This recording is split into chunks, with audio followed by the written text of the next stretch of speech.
Even in the retail world, there are a lot of mega shops and industries that really are depending on drones to make deliveries. In fact, in even normal practical activity in the commercial world, the drones are going to play a very, very important role.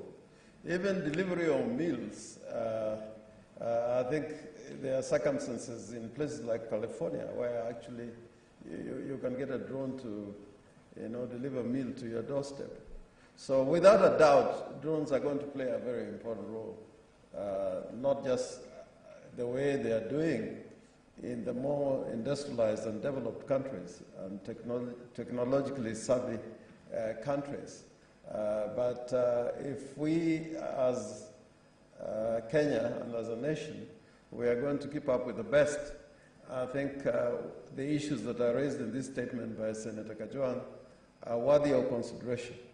And sometimes we lag and pull our leg for too long. Rwanda, as you read activities in the region, in the field of technology, they are doing what is unimaginable compared to the countries in the neighborhood, including a larger economy as Kenya. And Kenya we should wake up, because, Mr. Speaker, I can tell you there was a time when I was really fearful that for many reasons Ethiopia was going to surpass Kenya because of the size of its economy, its population, and the advances it was making in certain areas like technology, in the field of aviation, in energy. But for some reason, because of the political instability in Ethiopia, I can see Kenya still retaining her position as a market leader. But I think we can not be able to maintain that position unless we become the leader in the areas of technology. And the more you restrain the use of technology, the more we are going to be pulled back. I remember when the mobile phones came, to buy one or to possess one, literally you had to go through the minister in charge of that department, or in charge of I think at that time it was information and technology. I, for one, had to do that, to go to the minister who was then in charge in order to be given permission to own a mobile phone.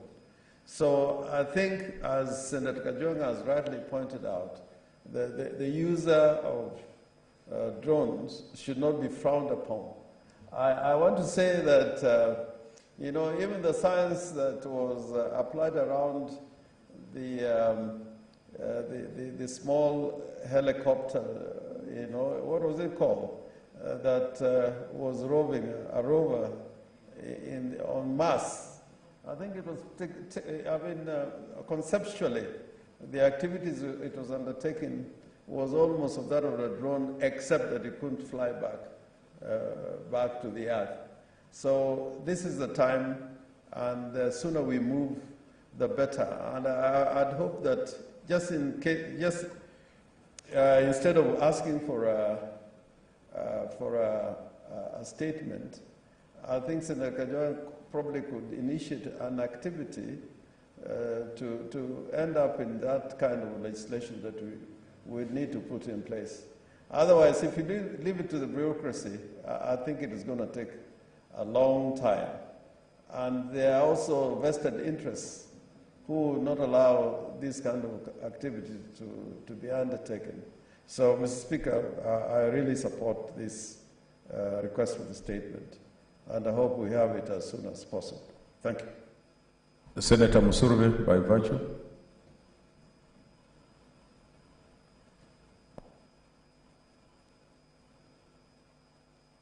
Senator Musurve. Giving me an opportunity. Thank you, Honorable Speaker, for giving me an opportunity to comment on this statement by Senator Kajwang. And indeed, Senator Kajwang has brought up a very important issue that needs to be addressed, Honorable Speaker.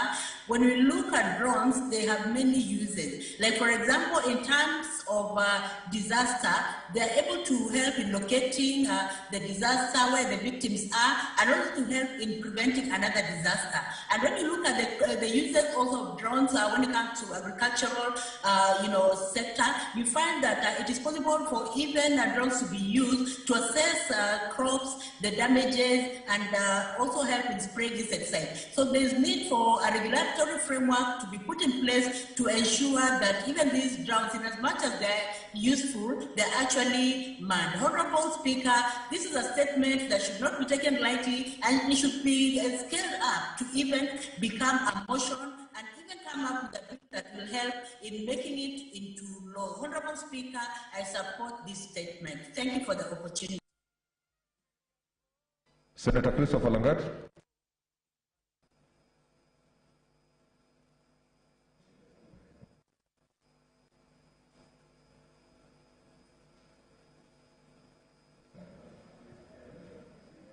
Okay, thank you, Mr. Speaker, for also giving me this opportunity to support this statement from Senator Kajwang. And I want to say that we cannot run away from technology. New technology is with us. The most important thing for every society to do, Mr. Speaker, is always to embrace new technology and find ways to control the consumption of the same, especially checking on the negatives. So I want to say that drones are very important technology that has been used in various ways to enhance development. Drones, Mr. Speaker, can be used to capture live events. And this is very important because the live events that are taking place that could not be captured and be used by masses the way it is can be captured through drones. Drones can be used also in agriculture, as Senator said, to enhance farming. It's a very important technology that cannot be ignored, Mr. Speaker. Drones also can be used to survey places, especially dangerous places that we cannot work on such places live because of the dangers that can be encountered. So in such areas, they can be surveyed thoroughly with the help of the drones.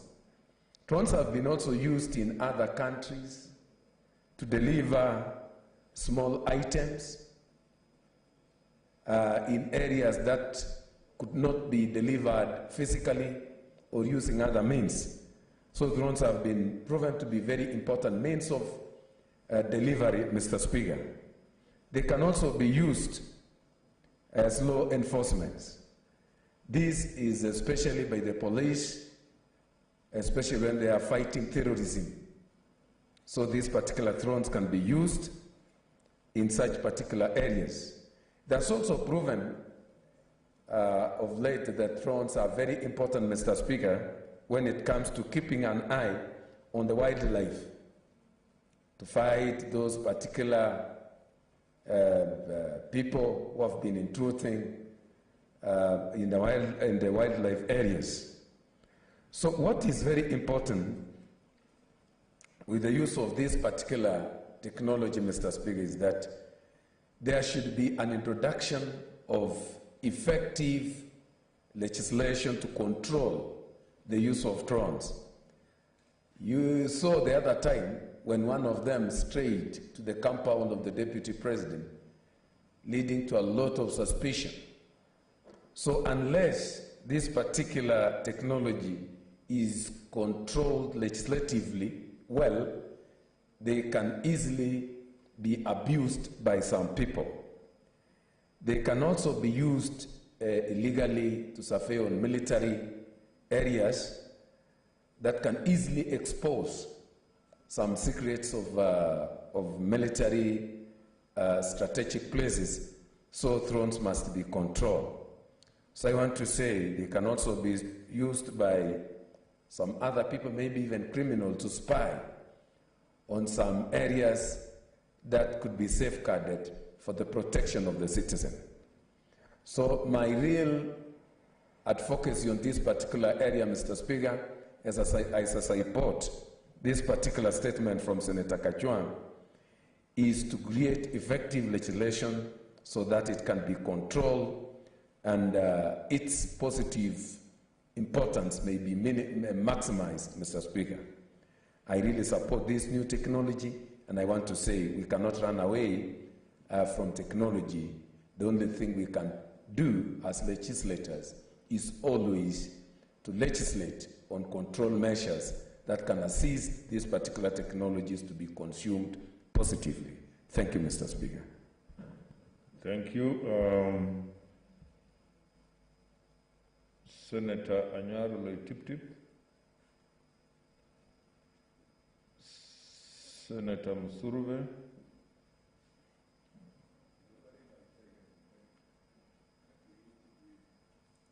For the opportunity. You have a statement. Speaker, You have a statement, yeah? Honorable Speaker, yes, Honorable Speaker, I have 3 statements. Are you allowing me to say the 3 of them at the same time? Order. Senator Kimani Wamatangi, what's your problem? Honorable Speaker. Mr. Speaker, I think she's on another matter, and we had already pressed our buttons because we wanted to. Order, Senator Lagat. I want to hear what Senator Wamatangi said. Yes, Mr. Speaker, we had pressed our buttons because we wanted to contribute to the statement by Senator Kajwang. The majority leader actually pressed earlier than me, and then I followed. It was not reflecting. Okay. Okay, Senator, leader of majority. Senator Musuruve, you will hold on. Sorry, I didn't see that. Mr. Speaker, I want to thank Senator Kajwang for this statement. Speaker, this is not a debate on the technology. It's not a debate or a statement of whether it's important or not. I think what is simply saying is let's look at the regulations which have they been passed. If the regulations at what stage they are, and can the regulations be looked at again, Mr. Speaker, so that it takes care of the various categories of the drones. And Mr. Speaker, the drones can be, as he has said, Mr. Speaker, I have been privileged to serve in the communications docket, but also as the chairman of Kenya Civil Aviation Authority. I do understand what the drones can do, but I agree with him. Some of the drones, they are not even worth the levies for their licenses. You know, some of the drones, Mr. Speaker, are simply just simple cameras. They are simply flying cameras, and they do nothing else. And they are good for the young generation to take good pictures, to do things like that. Those should be categorized differently. I think that's what Senator Kajwang is trying to bring out. Let us find a way in which knowing what is dangerous, what can be abused, but those which are simply used by families and things like that should not require licenses, like a pilot's license, things like that. So I think the best thing, Mr. Speaker, is to say, at what point can we retrieve or look again at the regulations and see how they can be improved? That also means that the Committee on Delegated Legislation be involved in this. And I think that's all, so that we don't come here and start discussing the merits and demerits of drones. That's not what it's about. It's about those regulations. What can we do to make sure that they are friendly and they are user-friendly, but also take into account that drones have become so common that the more we continue to protect ourselves from them, in terms of not letting them in, other countries are getting them in very freely and using them. So I think I agree that we must look at it. I don't even know how it escaped our attention. I don't even know how we managed to let it pass that way without looking critically, like that statement I said. Thank you very much. Senator Kimani Wamatangi. Mr. Speaker, I also rise to indeed take cognizance of the usefulness of and the sensitivity of this statement that has been brought by Senator Moses Kajwang, Mr. Speaker. I think that, as Majority Leader says, I think it's one set of regulations that escaped the attention of members of the Senate, and especially, indeed, the necessary committees. The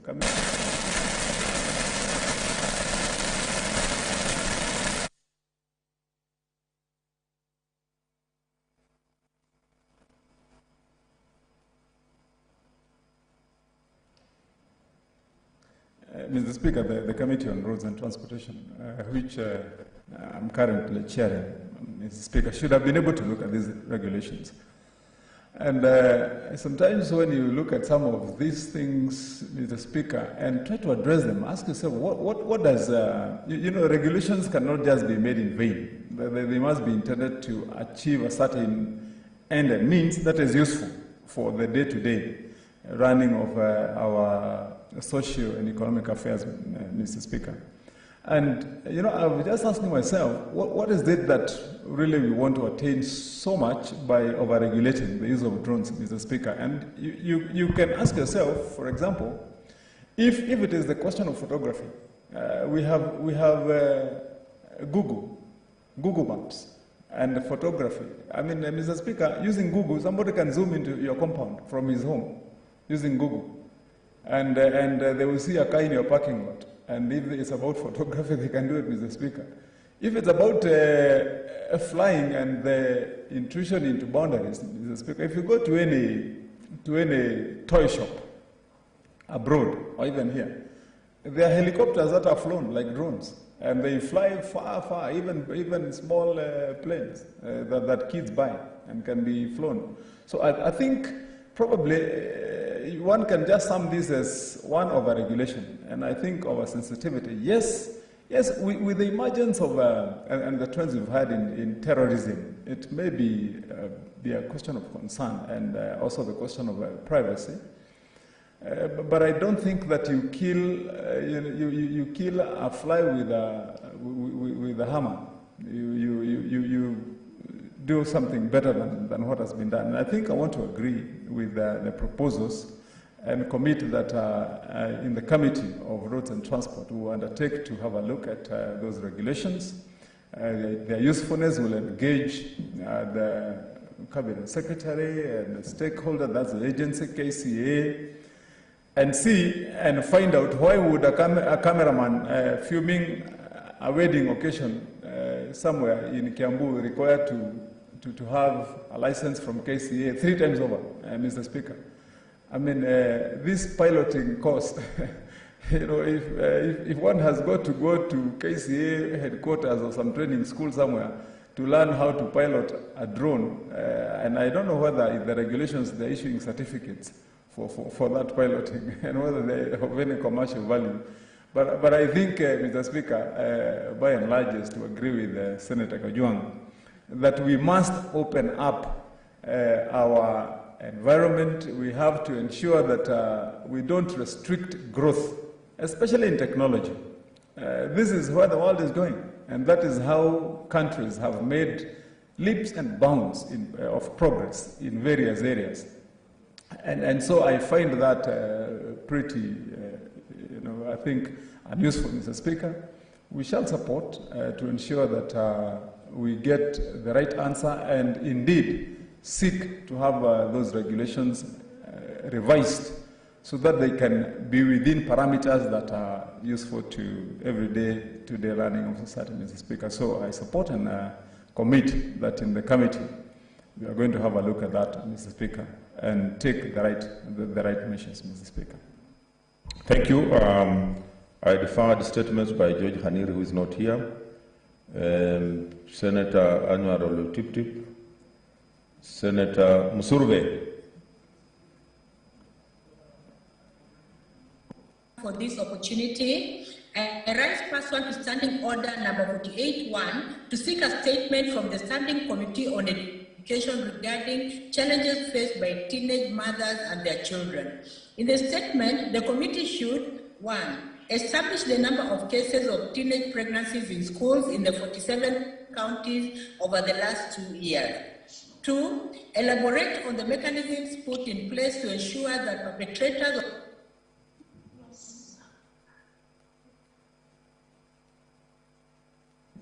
We can't hear you. And 3, 2, elaborate on the mechanisms put in place to ensure that perpetrators of teenage pregnancies, who may include teachers and caregivers, face full force of the law. And 3, provide a matrix of the intervention strategies put in place by the ministry to flatten the curve of teenage pregnancies in schools. Thank you, Honorable Speaker, and I have 2 other statements. If you allow, I may also read them.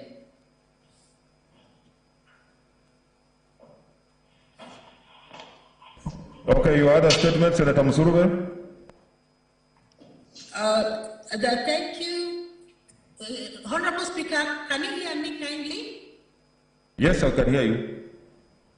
Yes, I go to my second statement, Honorable Speaker, on the mystery of a patient's lost kidney. Mr. Speaker, sir, I raise pursuant to Standing Order number 48-1 to seek a statement from the Standing Committee on Health concerning the mystery of a patient's missing kidney at Mbagathi Hospital, allegedly after a surgical operation. In the statement, the committee should 1, explain the symptoms and diagnosis surrounding Irene Kinagu's illness when she visited Mbagathi Hospital in 2019.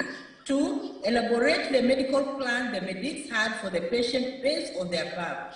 3, investigate the mystery surrounding Irene Kinagu's missing kidney.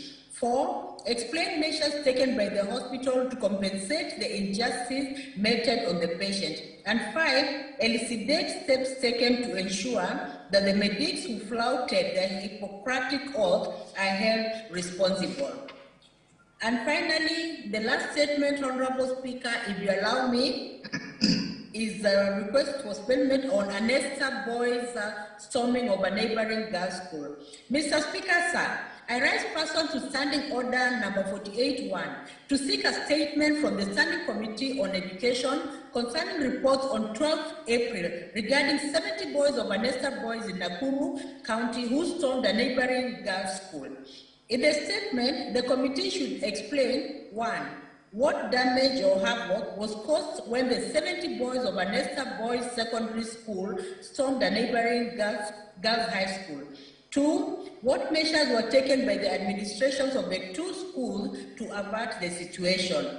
3, what measures were the measures taken to give psychosocial support to the girls in the girls' school. 4, mechanisms put in place to ensure that such incidents do not recur. 5, action taken on What's your point of order? Involved. Thank you. Thank you, Honorable Speaker. The Speaker, I was raising a point of order regarding the senator who is supposed to be addressing the chambers. We cannot see her, Mr. Speaker. And I'm saying this because the standing orders on online participation are very clear. That, Mr. Speaker, when a member is contributing or voting, the image must be seen. Whereas, Mr. Speaker, I can see the screen written Senator Dr. Musurube. I think, Mr. Speaker, in future or in the next debates, you should strictly enforce visibility. Now, finally, we can see the Senator, Mr. Speaker, very well dressed. And so, Mr. Speaker, this should be the practice. Otherwise, the Kenyans, we keep forgetting that Kenyans are following, and they would like to also know who is the senator who is contributing. Yeah, that's a very important point of order. I know technology is a bit of a challenge. I think she forgot to put her video. I'd like to ask the committee on ICT to educate members, to train members on how to use this new technology. Otherwise, we can now see you after you have already said what you have said. But thank you so much, Senator Musurube. Senator Omanga. Apology for not being able. Okay. Senator Omanga, not there deferred. Thank Senator Falhada. you. Oh, Omanga, okay, sorry. Senator Omanga?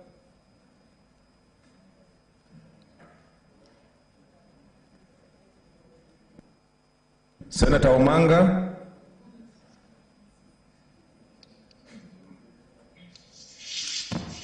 Yes, Mr. Speaker.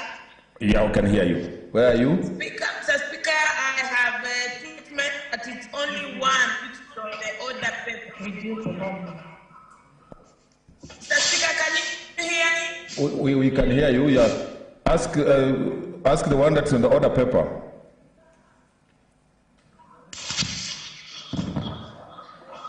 Okay, thank you, Mr. Speaker. I rise pursuant to Standing Order 48-1 to seek a statement from the Standing Committee of Finance and Budget. In the statement, the committee should, 1, state plans in place to cushion Kenyans from different sectors who have been rendered jobless due to partial lockdown put in place by government. What is that you're wearing on your head? Laid down to ensure banks. Okay, proceed. 2, report on plans laid down to ensure banks restructure loans repayment period to millions of Kenyans affected by the partial lockdown. And lastly, outline safety net measures put in place by government to ensure negative socioeconomic impact of the COVID-19 does not further dampen Kenya's economic growth in 2021. Thank you, Mr. Speaker. Okay, Senator Falhada.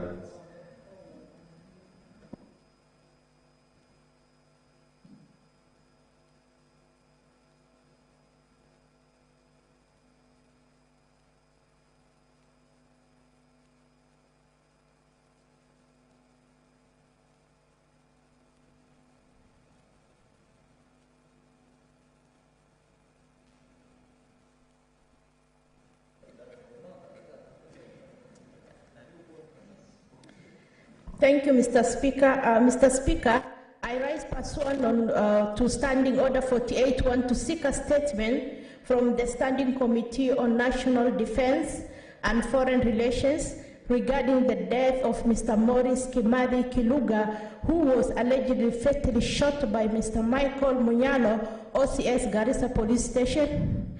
In the statement, the committee should state the circumstance leading to the death of Mr. Maurice Kimani Kiluga, who was allegedly shot and killed by the OCS Garissa Police Station.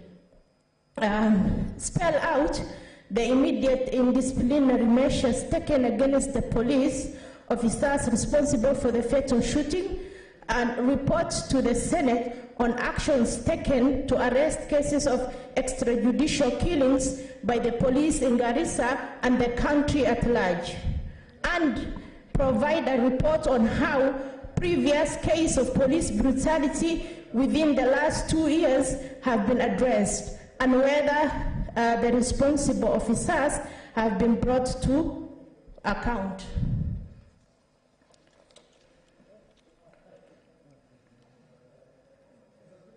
Mr. Speaker, I have...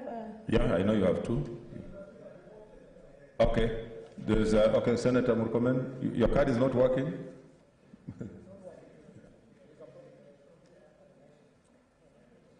Mr. Speaker, there is the Speaker, as the committee considers that issue, there is a general feeling in the country, Mr. Speaker, that there is a rise of extrajudicial killings.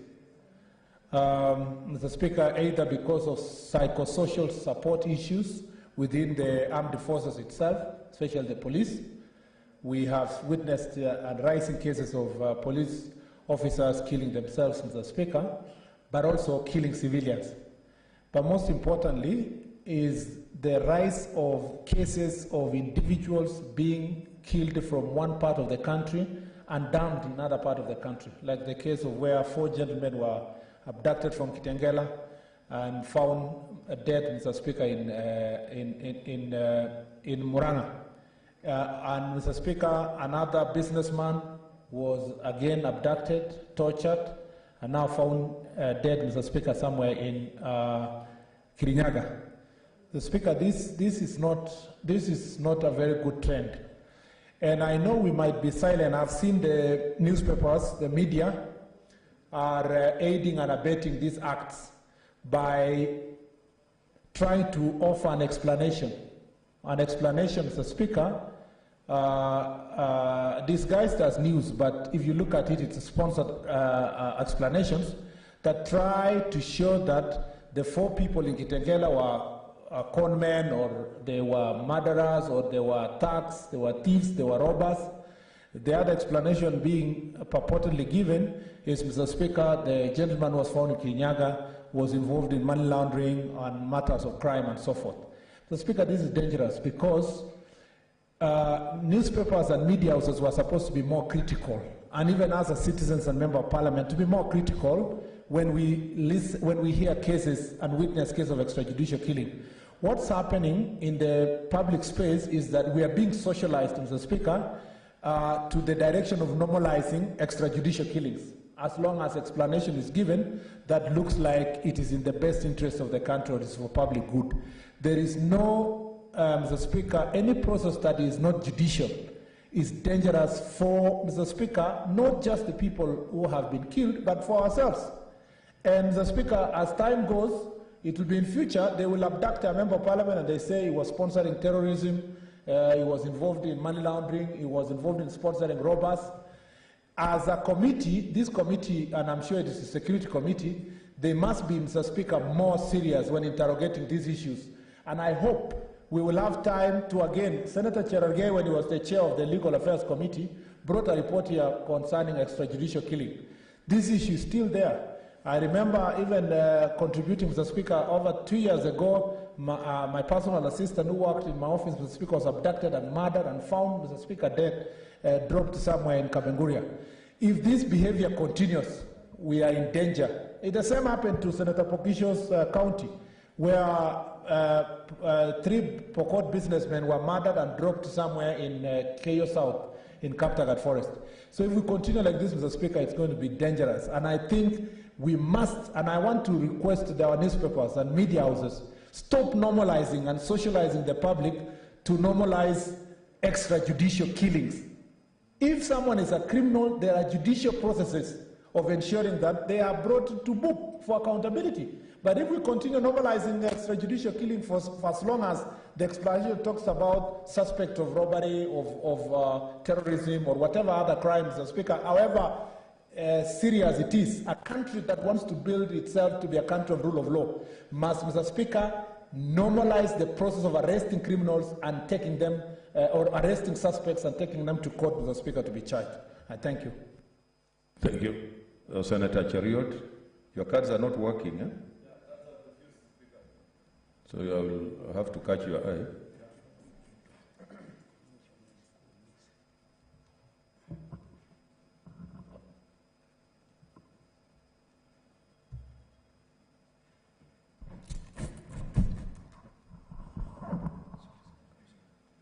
Mr. Speaker, this is not a very bad idea after all. It teaches young men like Cherargei the practices of parliament, where you catch the eye of the speaker to get his attention. Otherwise, they are just used to pressing buttons. They imagine that this is life as it has always been. Mr. Speaker, this is a very important statement. I just wanted to make a contribution with regards to the committee of this House that oversights the Media Council of Kenya. Mr. Speaker, Media Council of Kenya is a creation of this House, where their duty specifically is to oversight or overlook the practice of media in Kenya as a fourth estate. That they play in any society, Mr. Speaker, media plays a very important role in shaping opinion and the norms of a particular society. What is happening in our country, Mr. Speaker, is so unfortunate to the point that nowadays, when evil things happen in society, the quickest way that the perpetrators of such evil schemes use to normalize their schemes is by running propaganda and malice towards the victims of their evil acts, Mr. Speaker. it is so unfortunate that we have reached a point in society, Mr. Speaker, where those whose rights have been violated, you read about them, and in a week or less than a week even sometimes, and they normally run a story for 2 or 3 days, and the current Directorate of Criminal Investigation, as headed by Mr. George Kinoti, is very keen on this kind of practice, where you're prosecuted through the media, and in very unfortunate circumstances, as has been spoken about by the senators who have spoken before me, even the dead, Mr. Speaker. And you know, customarily, we are Africans, and in African culture, it is uncouth to speak ill of the dead most times.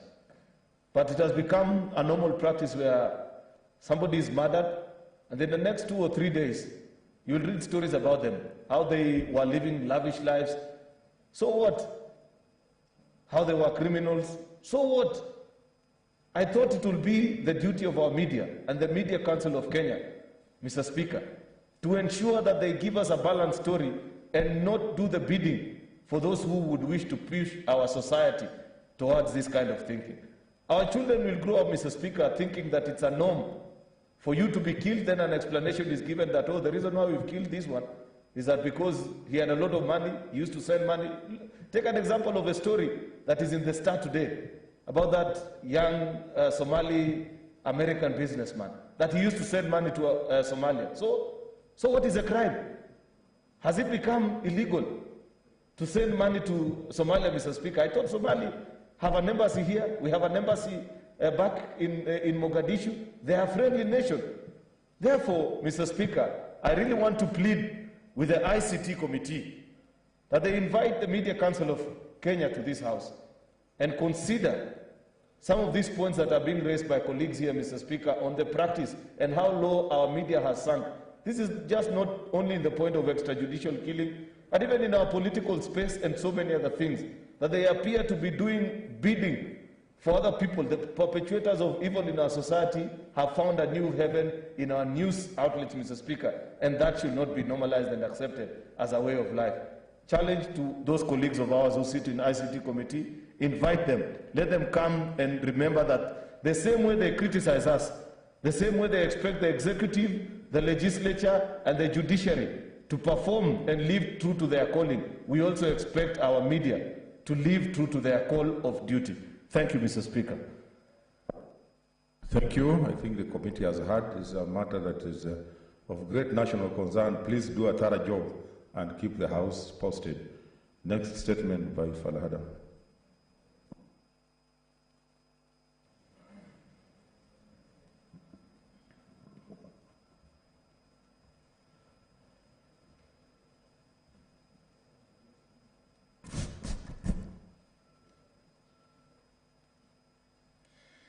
Thank you, Mr. Speaker. I rise pursuant to Standing Order 48 to seek statement from the Standing Committee on National Security, Defense and Foreign Relations regarding increased case of domestic violence. In the statement, the committee should explain measures put in place by relevant authorities to addressing rising cases of gender-based violence, and especially violence against women and girls arising from the socio-economic impact of COVID-19. Provide statistics of reported cases of gender-based violence from January 2020 to date, and the measures taken against the perpetrators of the violence. 3, explain whether there are any public awareness campaigns by the government to address gender-based violence and the efficiency of the same in addressing this social problem, and inform the House to the findings of the advisory report by National Crime Research Center to security agencies, especially to the gender-based violence, and the mitigative measures proposed to address violence against women and girls, and further table the report in the Senate. Thank you, Mr. Speaker. Okay, I don't see any interest. Next statement by Senator Cheriot.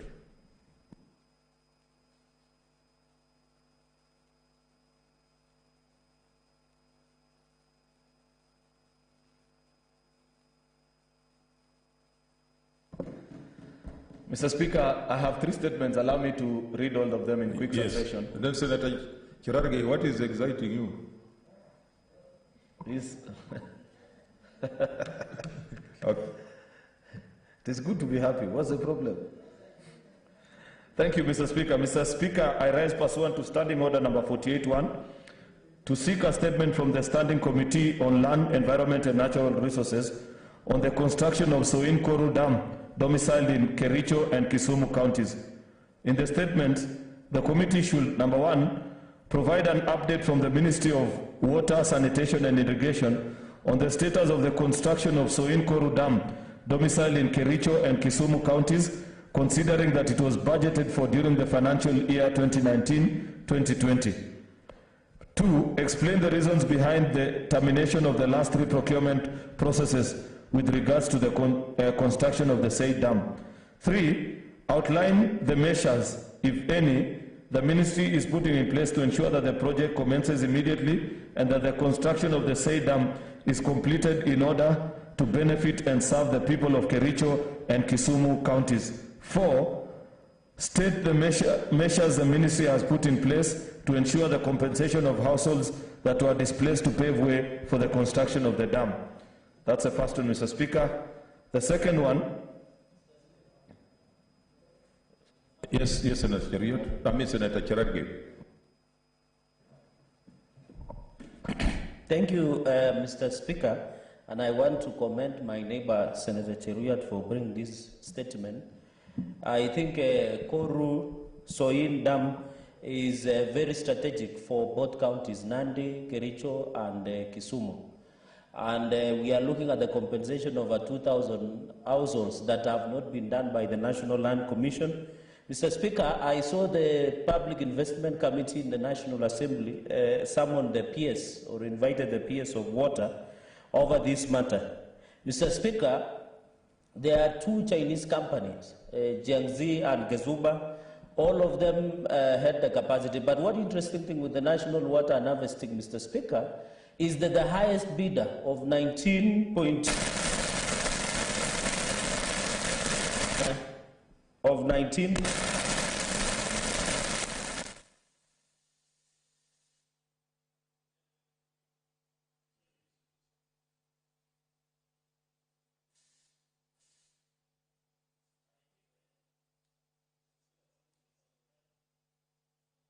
a lot of money. Mr. Speaker, as I was saying, the company that was awarded, and I think Kenyans stand to lose around 700 million. Because among the 2 companies, Chinese Kazuba and Chinese Jiangxi, the Jiangxi had the highest of 19.9 billion, and the Kazuba had 9.2 billion. That matter, Mr. Speaker, was taken to re-evaluation by Public Procurement Oversight Authority. But I thought, Mr. Speaker, when you are awarding tenders, you must give value for money. Since one of the companies were 19.2 billion, we would have saved Kenya 700 million. So it looks like, Mr. Speaker, Kenyans are likely to lose over 700 million by ignorance or by negligence or lack of due diligence by the Ministry of Water. And I saw the PS saying that we were in a hurry to implement that project. But at the end of the day, Mr. Speaker, we should look at the value that we get for the taxpayers' money, Mr. Speaker. And you know, even 2,000 households who are supposed to be displaced are yet to be compensated by the National Land Commission. So I want to agree with Senator Cheruiyot that this matter needs to be relooked at. And in my opinion, Mr. Speaker, since this thing has gone full circle, where there is the evaluation and to PPA, Public Procurement Oversight Authority, Mr. Speaker, I think the best is to cancel the tender altogether and ensure that we run in an open and transparent manner, because we would not like Kenyans to lose over 700 million that would have done wonders in terms of this, Mr. Speaker. I agree that Soin Koru Dam, Mr. Speaker, is one of the important, because it will harvest water that the Nyando do not expect the perennial floods that we are seeing at the moment. But in my own opinion, I think there is more than meets the eye, and I hope that DCI, EACC, and DPP, I hope they will not prosecute this in media, but they should do their thorough job so that Kenyans does not lose 700 million. In procurement, best procurement practices, Mr. Speaker, if a company, as I conclude, has has the capacity, ability, and has quoted the lowest bid, they should be given an opportunity, Mr. Speaker, so that they can do that job. And therefore, my worry, this is another scandal that is coming up where Kenyans are likely to lose 700 million. So I hope the Committee of Water, Natural Resources, and others, Mr. Speaker, will be able to give opportunity so that the procurement process can be transparent. And Mr. Speaker, I'll be in future bringing further statement to bring specifics into this matter, Mr. Speaker, and therefore I support and I hope the committee will be able to give us the feedback as soon as practically possible, because all of us that come from Kericho, Senator Cheruiyot, Senator of Kisumu, and myself have a very strategic interest in that matter, and we hope for the best of the country and the people that are supposed to benefit from that water, Mr. Speaker. I thank you. Senator Kajwang.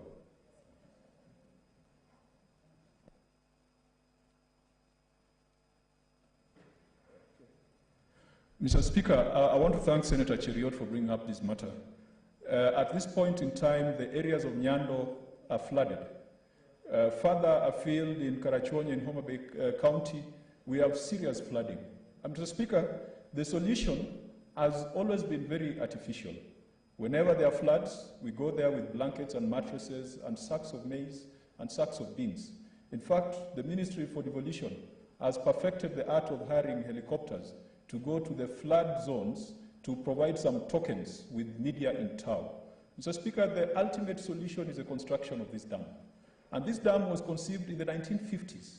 To date, we have not been able to execute this project. And Mr. Speaker, even as a committee looks into this matter, the head of state is expected to visit Kisumu and the Nyanza Western region over this weekend in advance of the Madaraka Day celebrations. And this is one of those issues we want to have a candid discussion with the head of state. That the government of Kenya is excellent when it comes to design, when it comes to ideation, when it comes to creating a vision, but it is horrible when it comes to project execution, and particularly when it comes to procurement. Many of these grant projects that were conceived many years ago, on paper everything is okay, but when it comes to implementation, nothing happens.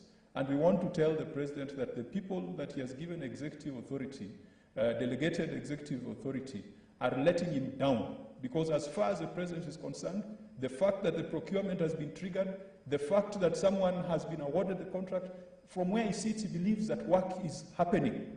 But then there are some bureaucrats, some middle-level bureaucrats, who want to take advantage of the situation. Sometimes it is propelled by ideas of kickbacks, yet our people are suffering. Every year, we members of parliament, we are being told we are doing nothing. Every year, every season, even today, Mr. Speaker, my people in Homa Bay are camping in primary schools with the COVID pandemic because of flooding, and yet the government has got the resources and the right ideas to control this matter. So as Senator Cheruiyot pursues a solution, this is not just a matter for Kericho, this is a matter for the entire Western region. If you look at the cases of land compensation for this project, more landowners were compensated on the Kisumu side than even on the Kericho side. So it is not something that I want us to say it is owned by a certain community or a certain county. This is something of great importance to the people of Kenya. And if we fix this problem, then we shall also boost food security. The areas of Nyando, the areas of Soin, Koru, the affected area, it has got some of the richest soils in this republic, Mr. Speaker. If you can just control the flood through the dam, we will not be talking about food donations. We will not be talking of helicopters bringing yellow maize and beans whenever the floods hit. I support, Mr. Speaker, and I will personally follow up this matter alongside Senator Cheruiyot, Senator for Kisumu, Senator for Nandi, and all the other concerned senators. And this weekend, when we are having a conversation with the President, we shall bring to his attention that some people are letting him down in procurement and in project execution. Thank you so much, Senator Kajwang. Next, oh, you're not finished? Oh. I was saying your next statement. Yeah. Okay. Thank you, Mr. Speaker. Mr. Speaker, the second one is also very important. This concerns the lives of Kenyans. Mr. Speaker, I'm requesting for a statement. I rise pursuant to Standing Order number 48.1 to seek a statement from the Standing Committee on Health on the exportation of medical samples to laboratories outside the Republic of Kenya. In the statement, Mr. Speaker, the committee should explain, number one, the Ministry of Health's specimen referral policy with regards to patient specimen referred out of the country for medical test. Number 2, outline the number of accredited laboratories approved to send these samples outside the country and the number of cases and samples referred per year. And finally, state the criteria used in the selection of laboratories that are accredited to send these samples abroad. Mr. Speaker, finally, is a request for a statement from the Transport Committee. Mr. Speaker, I rise pursuant to Standing Order number 48-1 to seek a statement from the Standing Committee on Finance and Budget on the merger of government agencies to form the Kenya Transport and Logistics Network. In the statement, the committee should, 1, provide the legal framework used by the National Treasury in merging the operations of Kenya Ports Authority, Kenya Railways Corporation, Industrial and Commercial Development Corporation, and the Kenya Pipeline Corporation. Number 2, provide evidence indicating whether public participation and stakeholder engagement was carried out prior to the implementation of this merger as provided for in the Article 118 and 232 of the Kenyan Constitution. 3, elucidate the current roles of the KPA, Kenya Railways Corporation, Industrial Commercial Development Corporation, ICDC, and Kenya Pipeline Corporation in the said merger, specifically with regards to the value for money and opportunity cost, employment opportunities, research, and public infrastructure. 4, elaborate how the pre-merger assets and liabilities of these parastatals were dealt with prior to the establishment of a joint coordination structure under Kenya Transport and Logistics Network as provided for in Article 201 of our Constitution. Finally, enumerate the law firms that were contracted as legal transaction advisors, including how these firms were procured. Thank you, Mr. Speaker. Senator Kajwang. Mr. Speaker, even though Senator Cheriot requests a statement from the Transport Committee, it is in the public domain that the Kenya Transport and Logistics Network is currently domiciled under the National Treasury. And Mr. Speaker, Parliament has also processed a budget that has allocated resources to the Treasury for the parastatals and the bodies that Senator Cheriot has mentioned.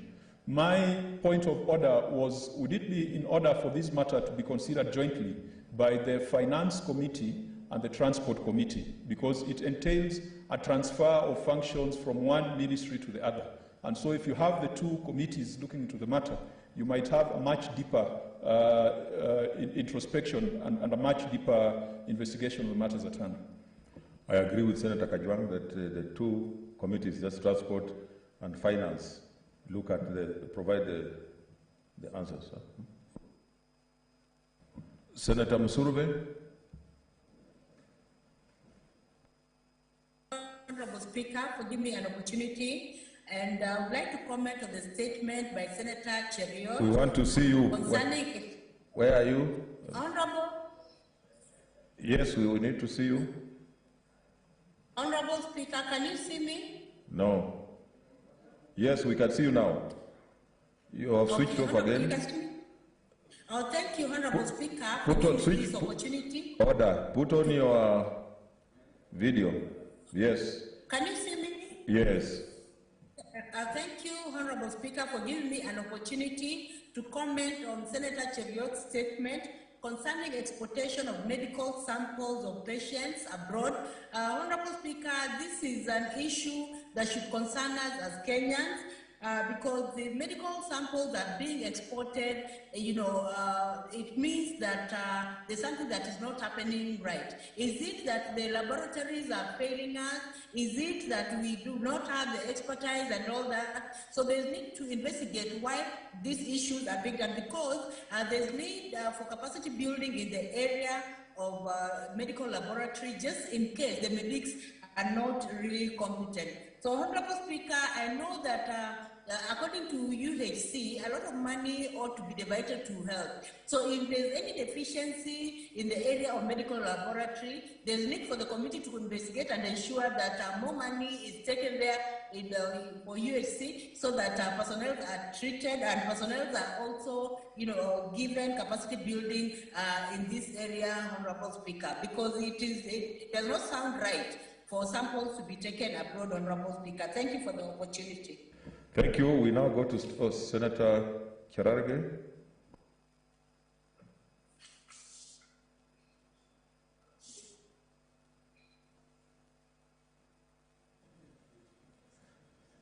Mr. Speaker, thank you very much. I want to support the statement by Senator Cheruiyot on the issue of export of samples, Mr. Speaker. Mr. Speaker, it's very sad that in this time, day and era, that some samples have to be taken abroad for further analysis. And I remember, Mr. Speaker, I had a friend who had meningitis, and we were told at Kenya National Hospital that the samples were being taken all the way to South Africa for medical analysis to be done, Mr. Speaker. So, Mr. Speaker, some of those issues, when you see it so painful, and in the process of getting analysis from as far as from South Africa or any other country that they are doing further medical analysis, Mr. Speaker, it is heart-wrenching for the family. Medications can't start because they are waiting for sample results. So I think, Mr. Speaker, those are the reforms that we would like to see in the Ministry of Health, where there is a proper, and we know also, Mr. Speaker, with the advent of technology and use of laboratories, some people might even become mischievous and use some of the DNA samples in an unfortunate way, Mr. Speaker. Secondly, Mr. Speaker, we even have hospitals in this country that before they have been accused of harvesting and doing transplants and even taking body organs and parts for sale in other countries. And Mr. Speaker, they can even take body parts or even pretend that they want to do transplant and take some of these body organs to other countries for sale or for fetish use or any other form or ungodly way that they want those organs to be used, Mr. Speaker. So, Mr. Speaker, they can use this one as a guise of taking these samples abroad and in the process steal some of the body organs and parts. And there was a story that was being run by media sometimes, Mr. Speaker, where some hospitals in this country, especially private facilities, in the guise and they disguise themselves that they are taking those samples for further analysis yet already. And we have had cases that continue to happen with the human trafficking era, Mr. Speaker. Even there are many issues that face, and I hope, Mr. Speaker, going into the future, and I hope the Committee of Health, and I don't know, I have not seen the chair, but the majority leader is here, they should take that issue very seriously. Now we give a lot of money to Ministry of Health, Mr. Speaker. A lot of money, even counties. Why don't they procure machines that are necessary where your blood sample can be taken or any other form of sample, be analyzed within that sub-county hospital or a county hospital or even a national hospital, and you are able to get your results as soon as possible, Mr. Speaker. I think, in my opinion, the medical equipment supplies, where there was a purchase of equipment and machinery to the counties and hospitals, Mr. Speaker, and referral hospitals, we should have even gotten a more advanced machines that can be able to do some of these samples within Kenya, Mr. Speaker, so that Kenyans do not need to suffer waiting for results even 1 month, 3 weeks. As I've said, the cases of meningitis, sometimes we are being told samples are being taken all the way to South Africa. And I think going into the future, Mr. Speaker, it is not safe for us. It is not safe for the country because we don't know what other scientists or what other hospitals outside this republic are using, Mr. Speaker. And we expend a lot of money, especially people going to India and many other countries to seek further medication. But I wish some of the tests, and that is why when you get, Mr. Speaker, as I conclude, most of the cancer patients, they want body transplants, or be it a kidney or any other transplant they need, Mr. Speaker. People normally fly all the way to India, Mr. Speaker. And you saw when there was an Indian variant, the explosion in India, you could realize that most of them, Mr. Speaker, most of the Kenyans were suffering because some of those transplants can be done in Kenya. But because they want to go abroad, because we have seen cases of misdiagnosis in this country, we have seen cases of professional negligence, and we hope there will be proper machines so that you don't need to fly all the way to India or any other country for your sample to be taken, so that you can receive medication from there. We hope the health should not just, Mr. Speaker, in the health committee should not look into the reasons why or why the Ministry of Health allows those samples to be taken away, but also they should ask the Ministry of Health what measures, what strategies are put in place, and I hope they will not only invite the Ministry of Health officials, the national, but they should also invite the 47 CCs of health, so that they also, the county governments, can share with us what plans do they have to ensure that in future, if I work to Mosoria Sub-County Hospital, Mr. Speaker, or I work to Pokot, I can be able, Mr. Speaker, to be able to get those samples and be able. I thank you, Mr. Speaker. Oh, what's your point of order, Senator? Contribution? Oh, okay. Oh, there's a point of order. There's a point of order before we contribute. These cards are not working. Eh? Maybe, Speaker, that the reason why statements are concise and precise is so that they go to committee. Mr. Speaker, when now additional members come and take like longer than necessary and make general comments, I mean, they're supposed to add value to the statement so that they go so that they can go to the committee to speak. Otherwise, if we start prosecuting them here, there might be no reason then to send them to committee. So I think they should be curtailed. Okay, noted. Mr. Speaker, Senator Pogisha is rarely here. And when he's here, Mr. Speaker, in such a hurry, where is he rushing to? Mr. Speaker, this is a very important chamber. And when such a very important question is being raised, in fact, I thought Senator Pogisha was rising to add a very important question to this. Because, Mr. Speaker, do you see the danger? Do you see the danger, Mr. Speaker, that is in this hurried merger, Mr. Speaker, of Kenya Pipeline, and particularly Kenya Pipeline and Kenya Ports Authority? Mr. Speaker, the people of Kenya have been raising very serious questions about the viability of the Kenya Railway Corporation to repay its loans, Mr. Speaker, that were borrowed from China. And Mr. Speaker, there have been many reports, and I'm glad this question was brought by Senator Cheriot, because the committee that is going to have the responsibility of investigating this matter, Mr. Speaker, the President in an interview, I think 2018 December, promised the people of Kenya that he was going to make public the loan agreements between the Republic of Kenya and Kenya Railways Corporation, Mr. Speaker, and the Chinese company, that is, Mr. Speaker, China Road and Bridge Company that is doing the railway. Up to now, from December 2018 up to now, Mr. Speaker, despite presidential promise, direct presidential promise, those documents have not been made public. And nobody has done a follow-up, Mr. Speaker, to find out why they were not made public. Because the people of Kenya want to know, are we in a position to repay our loans as the people of Kenya? Is Kenya Railway Corporation, how it is structured, how the loan agreement was structured, is it capable of carrying out this responsibility? Mr. Speaker, I suspect the reason why Kenya Ports Authority has been brought in, and why, Mr. Speaker, Kenya Pipeline Corporation has been brought in, someone knows these are profit-making companies. They're doing well on their own. So merging them together is to give them the strength to pay the loan for the Kenya Railway Corporation, Mr. Speaker.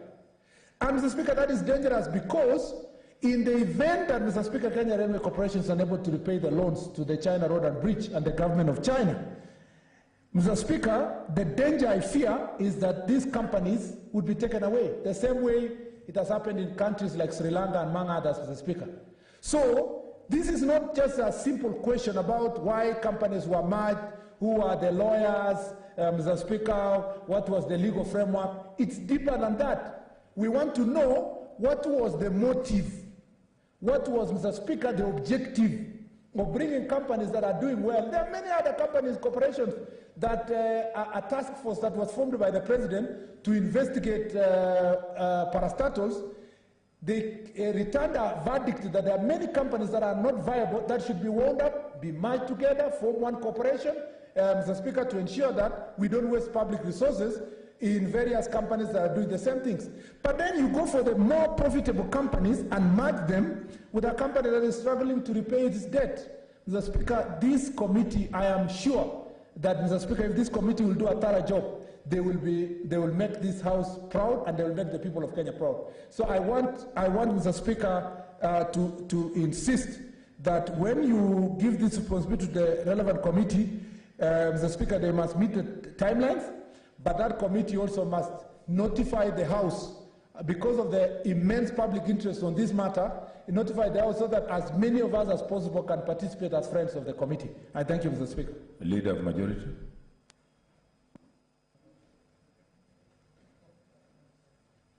Precisely my point again, Mr. Speaker. Precisely my point again. The whole thing needs to go to the committee for it to be processed better than we're processing here. And if anybody wants to enrich a statement, Mr. Speaker, just enrich it. Go add something to it when it goes to the committee. Mr. Speaker, I just wanted to support also the statement about medical samples going abroad. And Mr. Speaker, I hope that through this statement we actually understand better how it works, how samples are exported, and the conditions that are being asked here.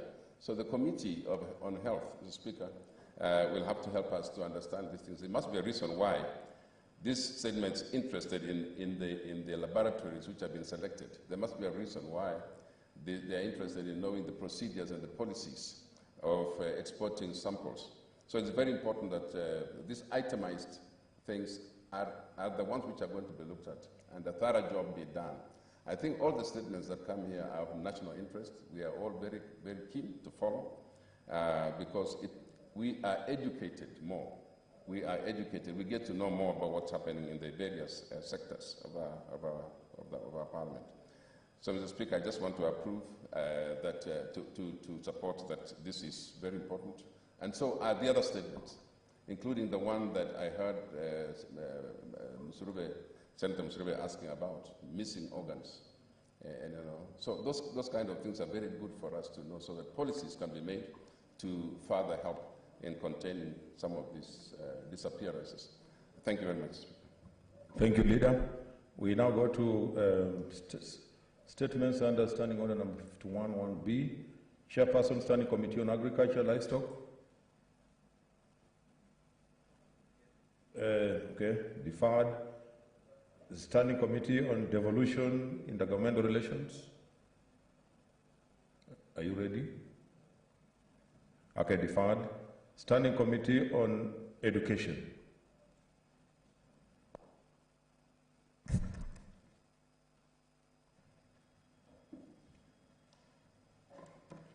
Thank you, Mr. Speaker. I rise pursuant to Standing Order 51-1B to make a statement on the activities of the Standing Committee on Education for the period commencing 9 February to 18 March 2021. Mr. Speaker, sir, during the period under review, the committee held a total of 14 sittings, considered 4 statements, 2 petitions, and 1 inquiry. The consideration of the 2 petitions and the inquiry is ongoing, and the committee also held 1 engagement with education stakeholders during the 4th session review and the 5th session work planning retreat held earlier in the year.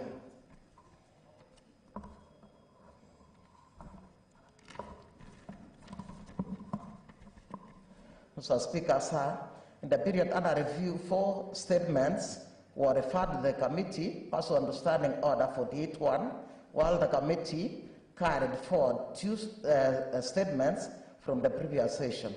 The committee sought reports and responses from the executive and other state agencies and received and considered 4 reports at various committees meetings, while reports to 2 statements are still pending. However, Mr. Speaker, while considering these responses, the committee found some of the responses to be inadequate and inconclusive, and a couple of them elicited supplementary questions. In this regard, the committee has engaged the Ministry of Education to provide conclusive responses to these statements. Mr. Speaker, the committee has also resolved to be triangulating the reports received from the Ministry of Education and other executive agencies in order to provide sufficient and satisfactory responses to both the senators who seek the statements and the House in general. The statements, Mr. Speaker, sir, requested from the committee during the period under review continue to highlight on the challenges posed by the effects of COVID-19 pandemic to continued learning and the effects of prolonged school closures.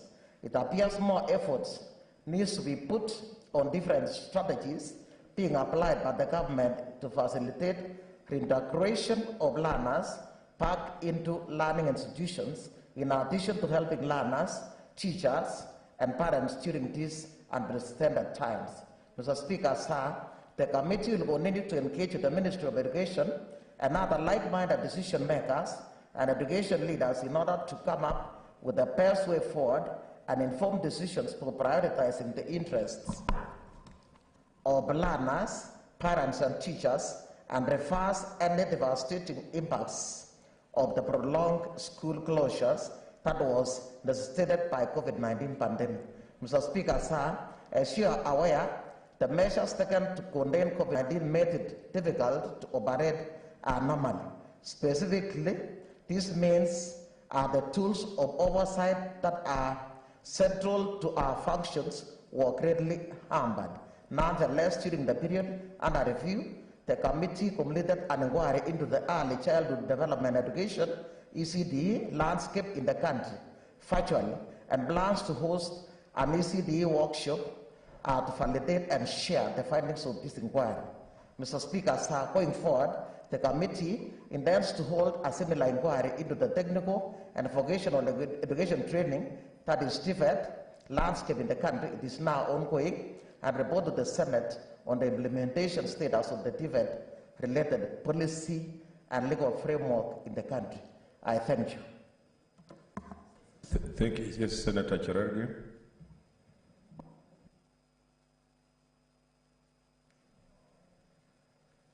Mr. Speaker,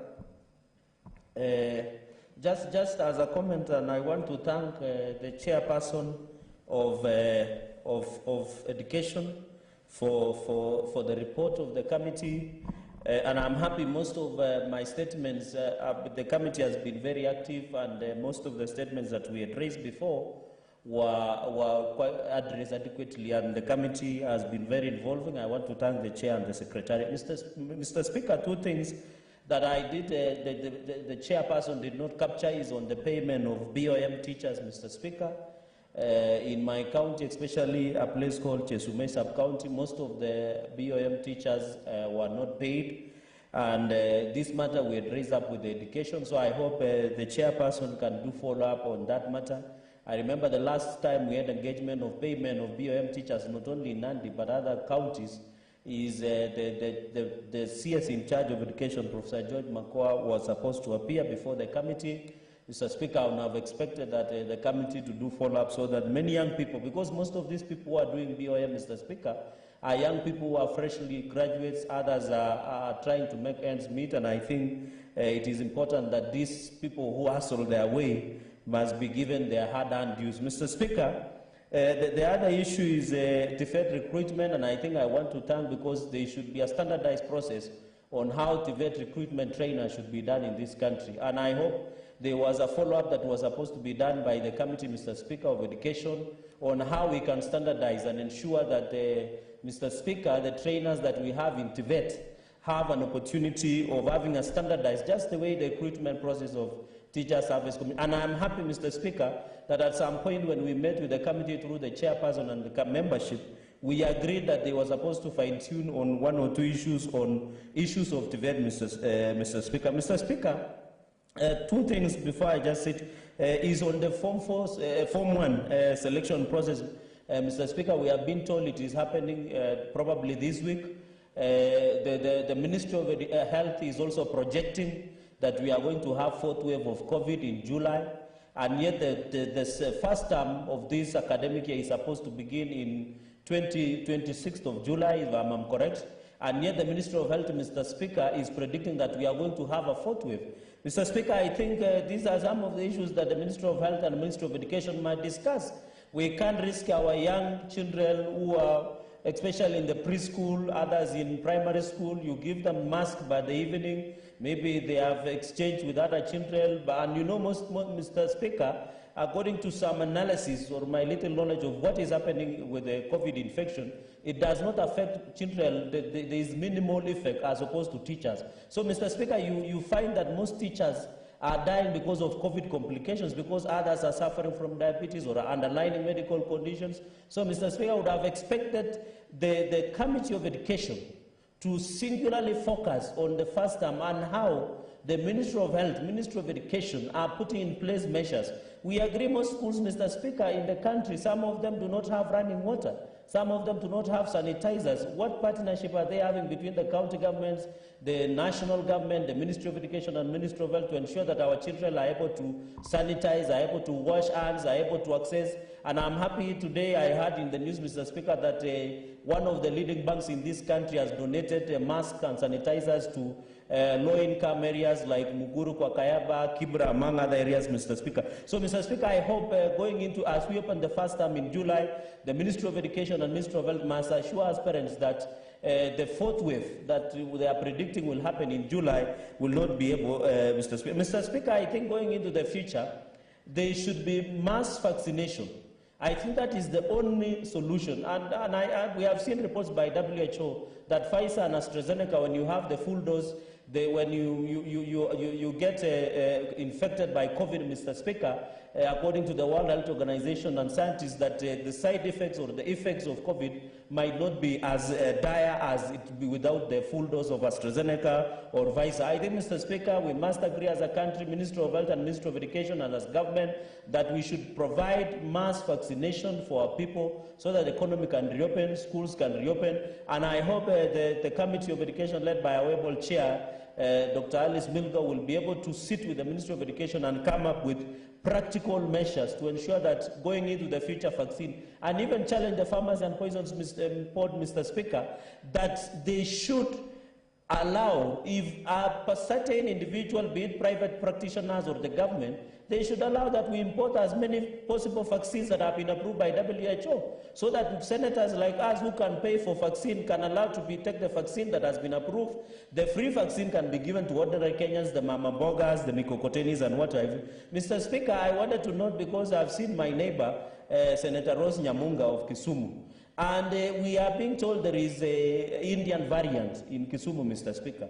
And we are very worried because we are neighbors to Kisumu. The national government, Ministry of Education, is yet to ensure residents of Kisumu and Nandi and neighboring like Kericho, Kakamega, Vihiga on possibility of explosion in the Indian variant, because we are yet to be given what is the way forward. What is the Ministry of Education surveillance doing? Because the last time we had it was in Kibos, no one has updated us. The first Madaraka Day celebrations is fast approaching in Kisumu. I know many people will attend, Mr. Speaker. So, Mr. Speaker, I think as a county, we are also worried, Mr. Speaker, so that this Indian variant does not make us restless, Mr. Speaker. Mr. Speaker, as I conclude... You seem to be talking about very many things. Why don't you focus? You are talking about education, health.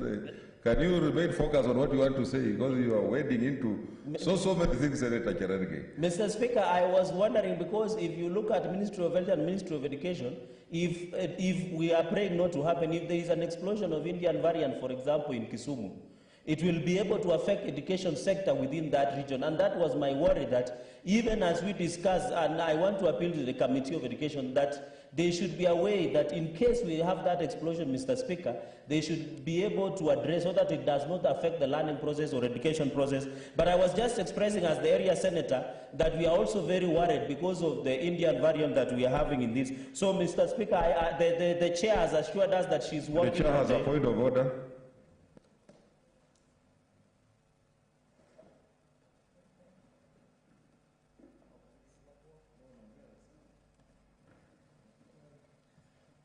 Mr. Speaker, in fact, Senator Cherargei is talking about a raft of issues that our committee has already answered.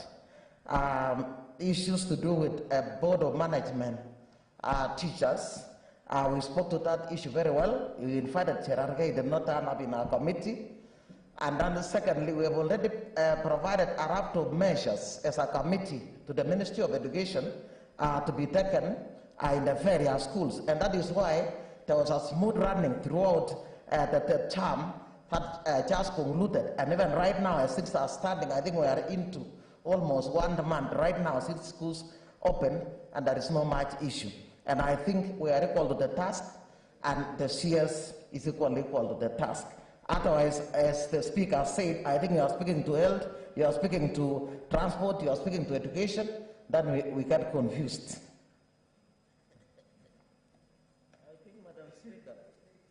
I think, Madam Speaker, the chair did not get me very well. I have said the Ministry of Health has projected, Madam Speaker, that there is going to be a fourth wave.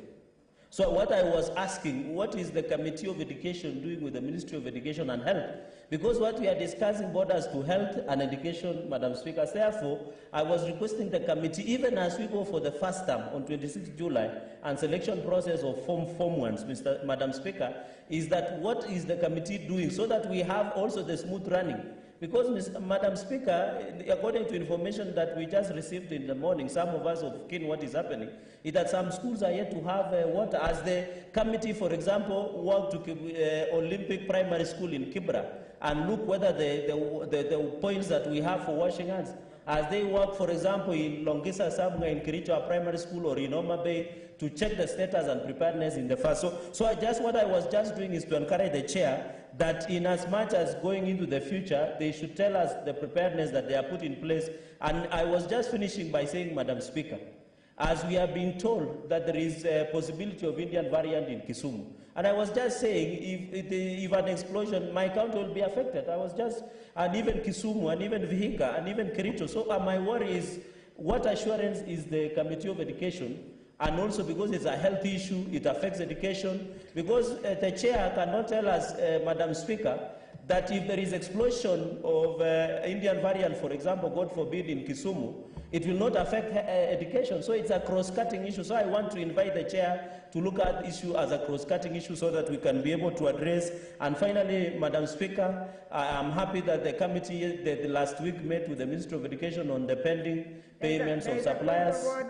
Honorable Senator, there is a point of order from Senator Gachuang Moses. Madam Speaker, the Senator for Nandi has repeatedly and more than 10 times spoken about the Indian variant of COVID in Kisumu. Is it in order to speak about things that are not factual? Because, Madam Speaker, the PCR test that is done to detect coronavirus does not detect Indian, Brazilian, South African, or South American variants.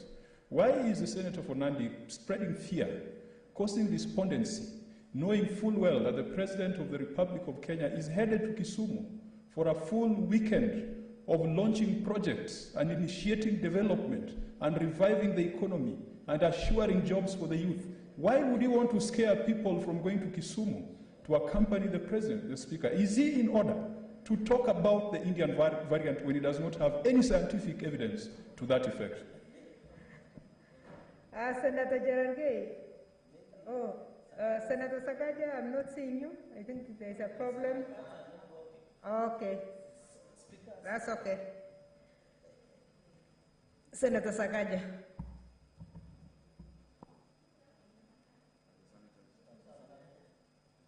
Please come to the... Yeah, sanitize, please.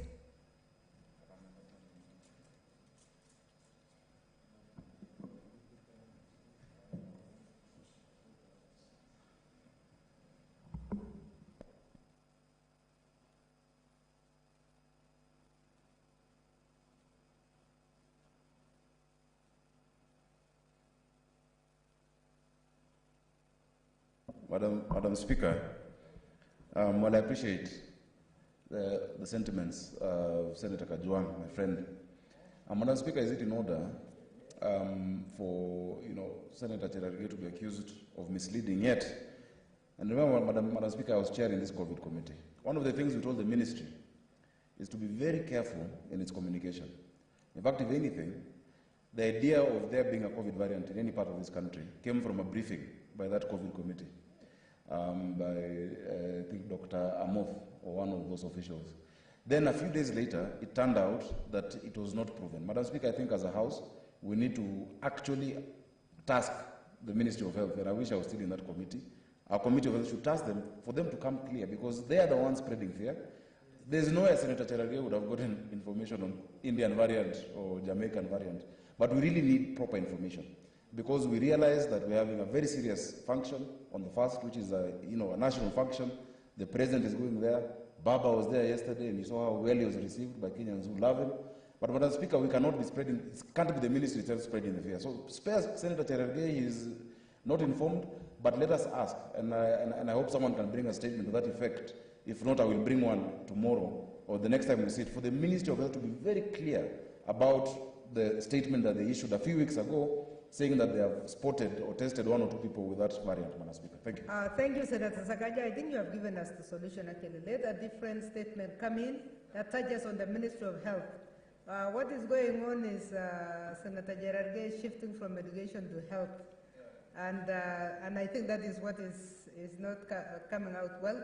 Senator Cherargei, your last minute, please.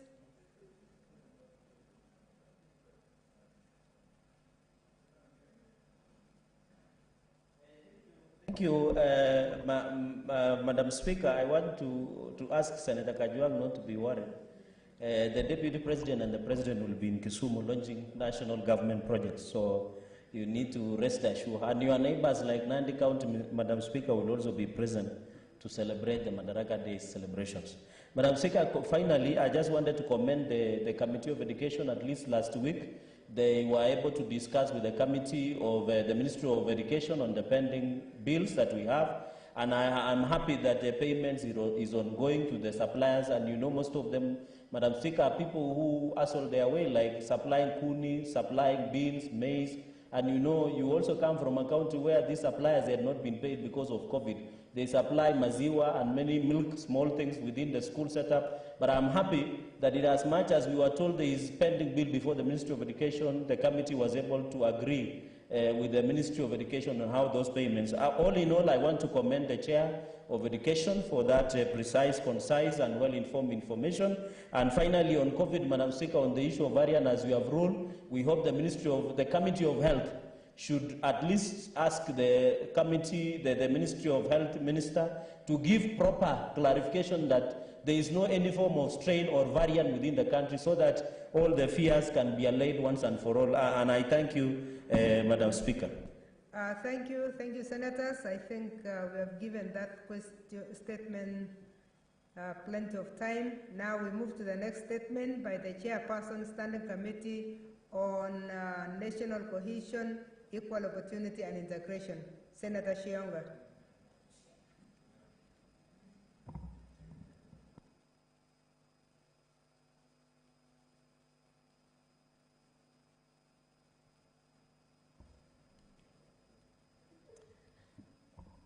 Thank you, Madam Speaker. I stand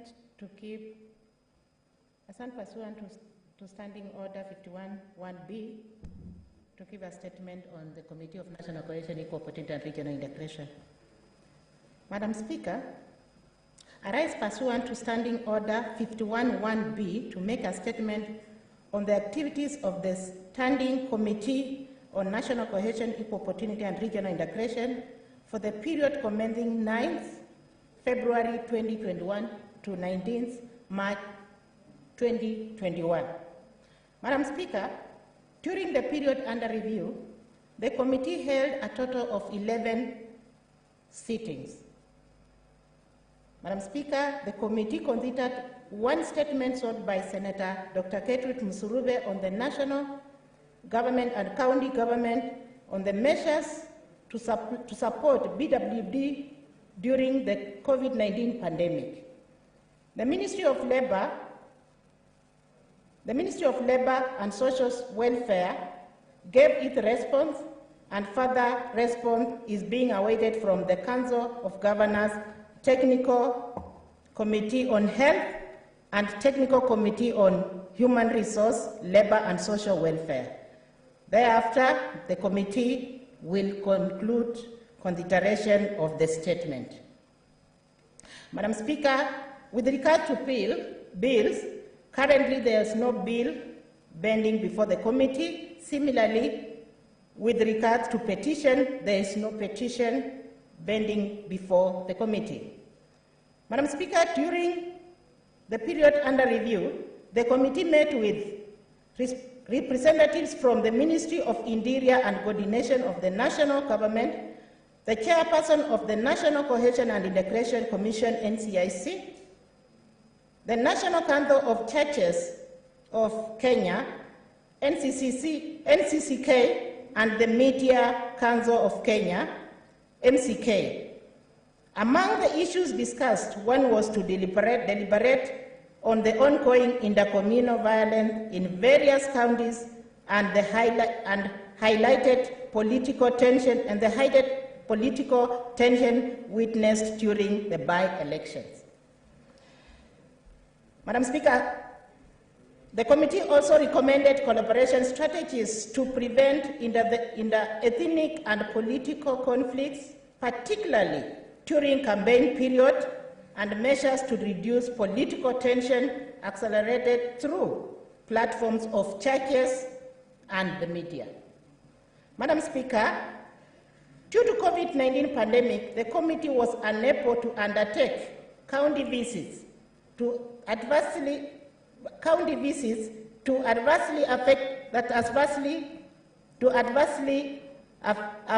adversely affected counties. However, the committee will resume its inquiry and undertake the programmed visit after reduction of the COVID-19 pandemic. Madam Speaker, during this period, or the period mentioned, the committee was part of the delegation from the Senate that participated in the elections observation mission in Kampala, Uganda from the 13th to 24th January 2021. Madam Speaker, the committee also undertook an inspection visit of the Kenya Maritime Authority and the Kenya Port Authority to consider compliance of those institutions with the constitutional provision on representation on ethnic adversity in its staffing. The committee is scheduled to meet the Chief Executive Officer, CEO of the Kenya Port Authority on the same matter and thereafter table the report on the findings. Madam Speaker, the committee intends to carry out the following key activities during the next quarter. One, or A, to undertake county visit on the region affected by conflicts, including Marsabit, Mandera, Isiolo, Wachia, among others, to address issues of cohesion, and county public service diversity. Engage with the various stakeholders relevant to the committee's mandate, capacity build of the committee to better understanding how to implement its mandate, undertake county visits in Busia, Malaba, and Isibania on issues of one border post. And lastly, to undertake a follow-up visit to the East Africa Community, organs and institutions in Tanzania, Uganda, and Rwanda. Thank you, Madam Speaker. Chair, from the Chair, National Cohesion, Equal Opportunity and Regional Integration. Thank you.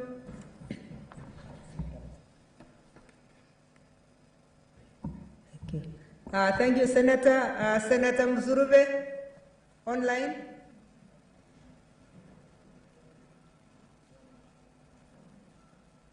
This opportunity, I would like to comment on the activities of the national cohesion as stated by the Chair, Senator Shionga, and I commend the committee for really pursuing with speed and passion on issues of disability, Honorable Speaker, because in the committee we were able, through her leadership, to bring county executives in the 47 counties to tell us exactly what they are doing about persons with disabilities in the counties and how they are cushioning them during this COVID time. And we were able to get a response from 42 counties, Honorable Speaker, and this is quite commendable, though there are some counties, about 5 of them, did not really give us what they do about persons with disabilities. And I'm happy because the Chair National Cohesion has decided that we're going to pursue this issue on disability so that we ensure that there is equal opportunity for all of them. So, Honorable Speaker, I appreciate. Thank you for the opportunity. Thank you. Senator Shonga, did you want to have an intervention? Madam Speaker, I was giving a response or activities underlined under the period review. Because of unavoidable circumstances, we were supposed to have given this statement in the period, in the months, probably in March, but because of unavoidable circumstances, again, I say that we have undertaken a lot of activities, but I was giving under the period review of February to March. Thank you. That's good clarification. I think Senator Musuru has gotten that. Senator Sakaja?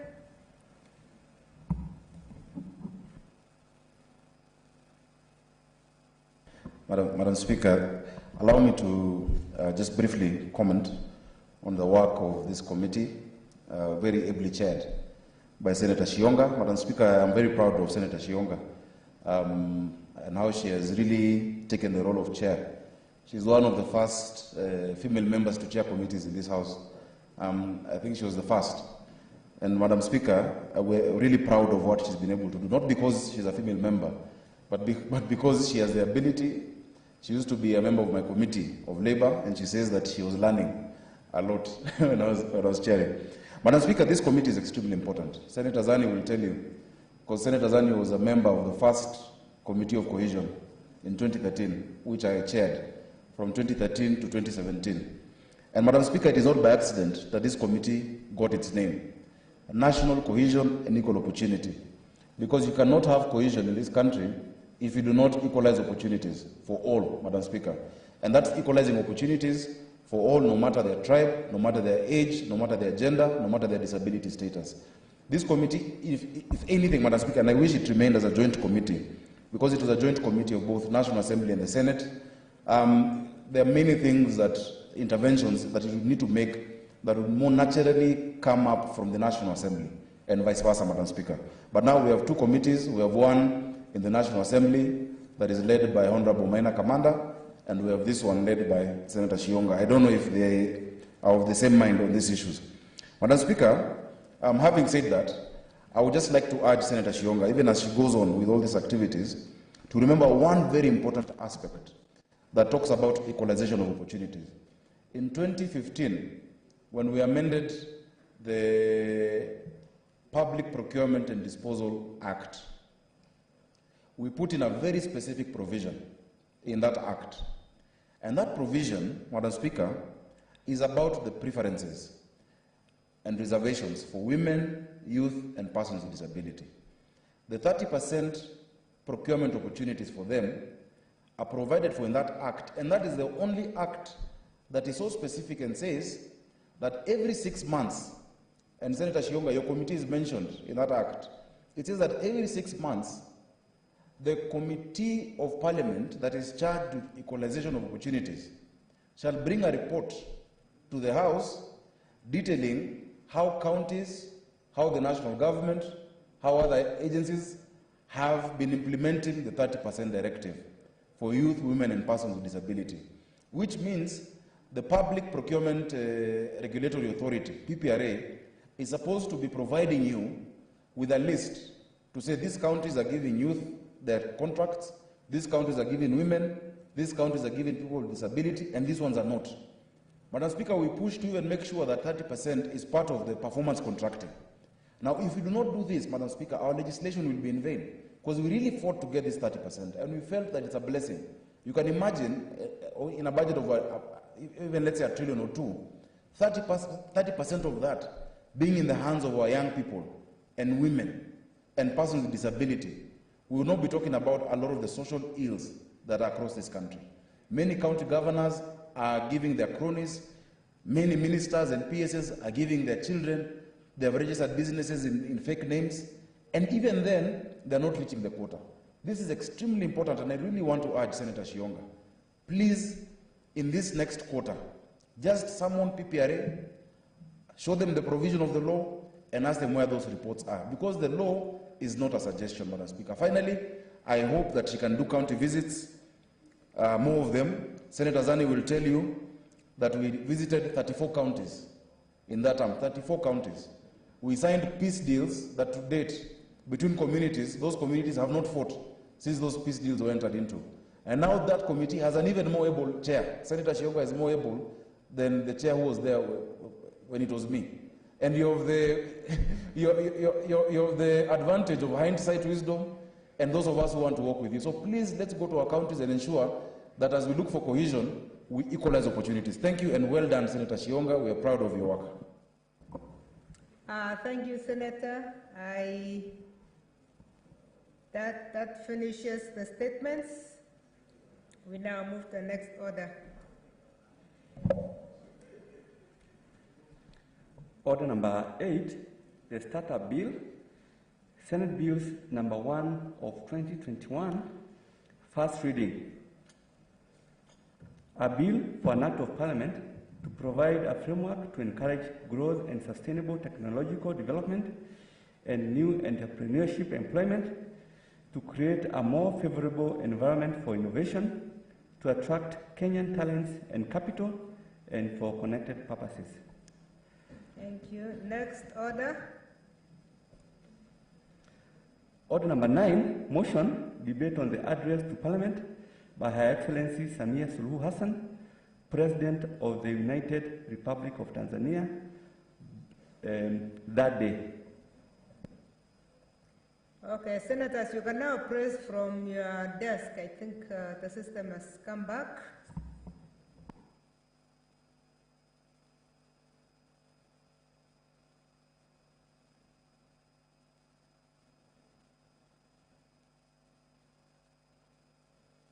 Thank you. The senator who contributed last had concluded. So, Senator Kajwang Moses. Madam Speaker, I rise to contribute to this motion regarding the historic speech and address by the Tanzanian head of state, the first female head of state in the history of the Republic of Tanzania. Madam Speaker, Tanzanians are lucky because they have a leader whose mien, whose personality. Sorry, there is a point of order from Senator Sakaja.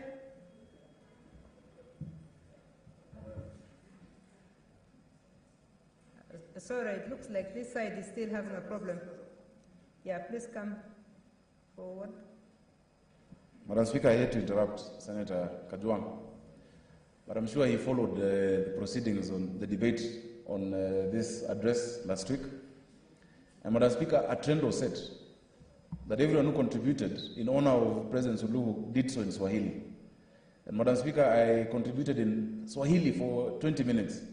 Now I know it is risky and it is hazardous for somebody from Homa Bay to speak Swahili for more than 5 minutes. It is risky, but Madam Speaker, I would urge Senator Kajwang, I know you went to a very good school called Lenana School, where I also went and we were taught Swahili, to just try and see if he can also contribute in Swahili. And I wish even I made my point of order in Swahili, Madam Speaker. I'm sure he can do it.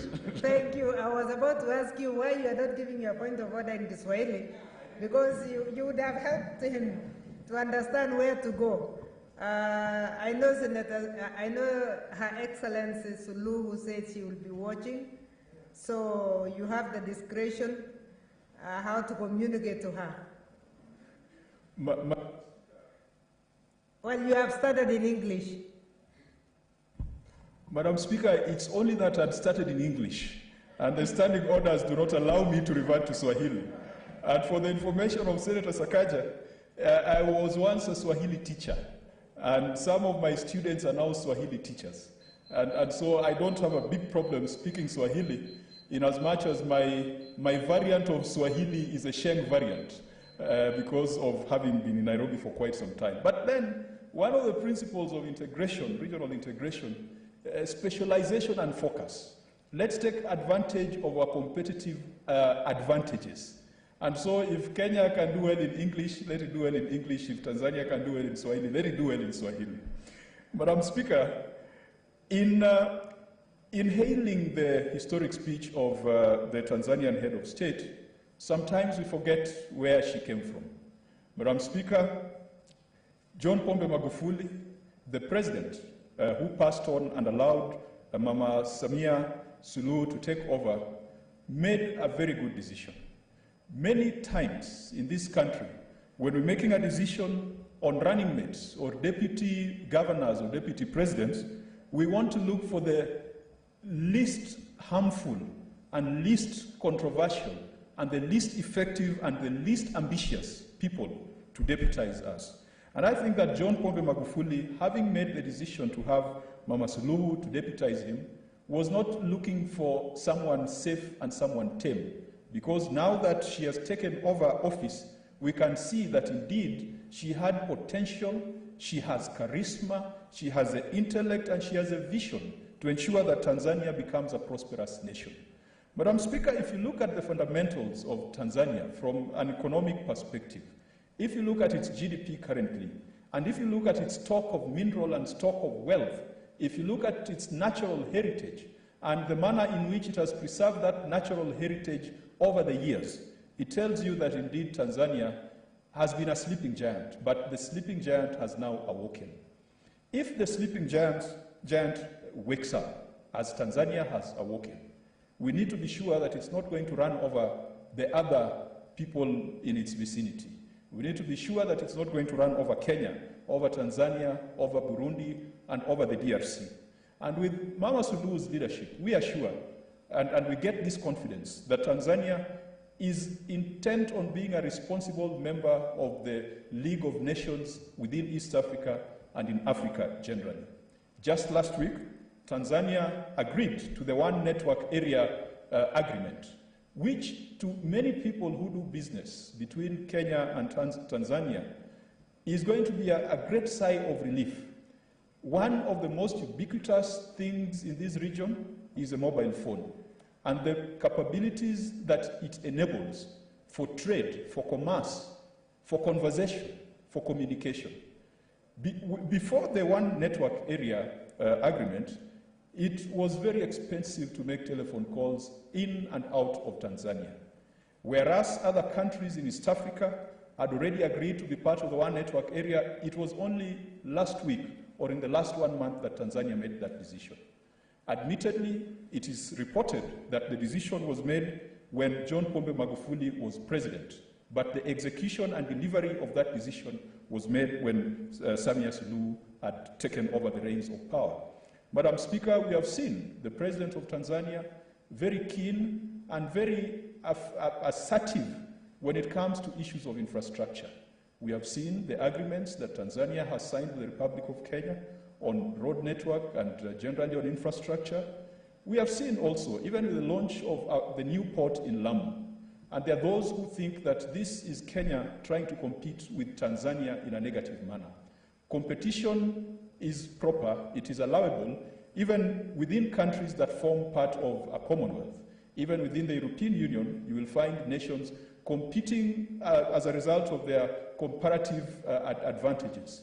And so the port of Lamu should not be seen as taking anything away from Tanzania. Indeed, if we have greater traffic along the eastern coast of Africa, then that will be of benefit to all the nations that lie along that coast, Kenya, Tanzania, and other countries that are fed by those ports. We have seen the kind of resolve and initiative the President of Tanzania has advanced when it comes to issues of natural oil, gas, and the agreements that she has signed with the Republic of Uganda. We are sure that we are going to have a very progressive foreign policy coming out of Tanzania that will also power and spur the East African community. Madam Speaker, those who have promoted the Building Bridges initiative One of the things that they have not spoken about is the fact that Kenya wants to make regional integration a constitutional obligation, rather than just an issue of treaties and meetings of heads of states and foreign affairs ministers. That shows the kind of seriousness Kenya attaches to regional integration. As a senator from a county that borders two other countries, because Homa Bay borders Uganda, and to an extent we border Tanzania. And that's why sometimes we have all this conflict where our fishermen get arrested by police and soldiers from Uganda, or sometimes by maritime officers from Tanzania. If regional integration becomes a constitutional obligation, we are sure that the shared resource that is Lake Victoria will be utilized in a far much productive manner that will see to it that the fishermen in Kenya, Uganda, and Tanzania are deriving value from that God-given gift. As it is now, we've been fighting over small portions of that lake. That lake is big enough to feed all of us. In fact, Lake Victoria is big enough to meet the dietary and protein and fish requirements for the entire East African region, and we will not have to import fish from China and other countries. I hope that even Tanzania, on the other hand, will have certain constitutional imperatives. I know they will be struggling to amend their constitution, which is a stage that Kenya is also going through. But if Kenya makes regional integration a constitutional imperative, then there will be no president who will come to office in Kenya who will then deny funding for the East African community, who will deny funding for the East Africa Legislative Assembly as it is right now. Madam Speaker, those who have gone to Arusha of late will tell you that if you go to the East Africa Legislative Assembly, at some point in time, you would find that employees are not paid their salaries for periods going to 3 or 4 months, including our representatives to that very august house. And it is because of some lack of seriousness and a framework in member countries that do not prioritize the East African community and the spirit of regional integration. Yes, we live in the age of Brexit, Madam Speaker, but I don't think that in East Africa we have gotten to the phase where we want to exit from the East African community, because the benefits that accrue from being members of that community are far greater than the benefits that would accrue if we decided to go our own separate ways. Madam Speaker, I've had the opportunity to do some projects in Tanzania, and in the past it has been very difficult to get access to the Tanzanian corporate market. Even if you went there as a project manager, just going to implement some information systems for a period of 1 or 2 months, the requirements around work permits, the requirements around citizenship and immigration are obstacles. And sometimes this stops Tanzania from getting advantage of some of the innovations that come from the region. I hope that President Suluhu will work very aggressively to bring down those barriers to movement of labor and movement of capital. We are sure that from the speech that was read in Parliament, and also from the assurances that the Kenyan head of state gave, that Tanzanians will not be required to, will not be subjected to rigorous work permit requirements, that the same will be reciprocated on the Tanzanian side, so that we can form one huge market for our youth, one huge market for persons who are employed. There are people who have denigrated Tanzanians, sometimes that they studied physics in Swahili, or that they studied chemistry using the Swahili language. In my view, Mr. Speaker, you go to Russia, they study everything in Russian. They do their trigonometry in Russian.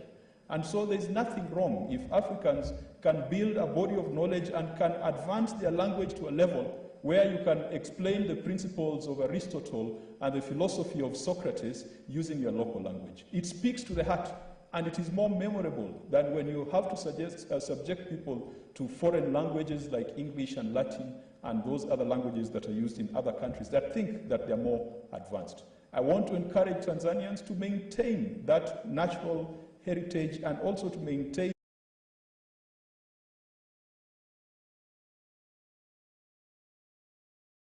language of education and the language of socialization.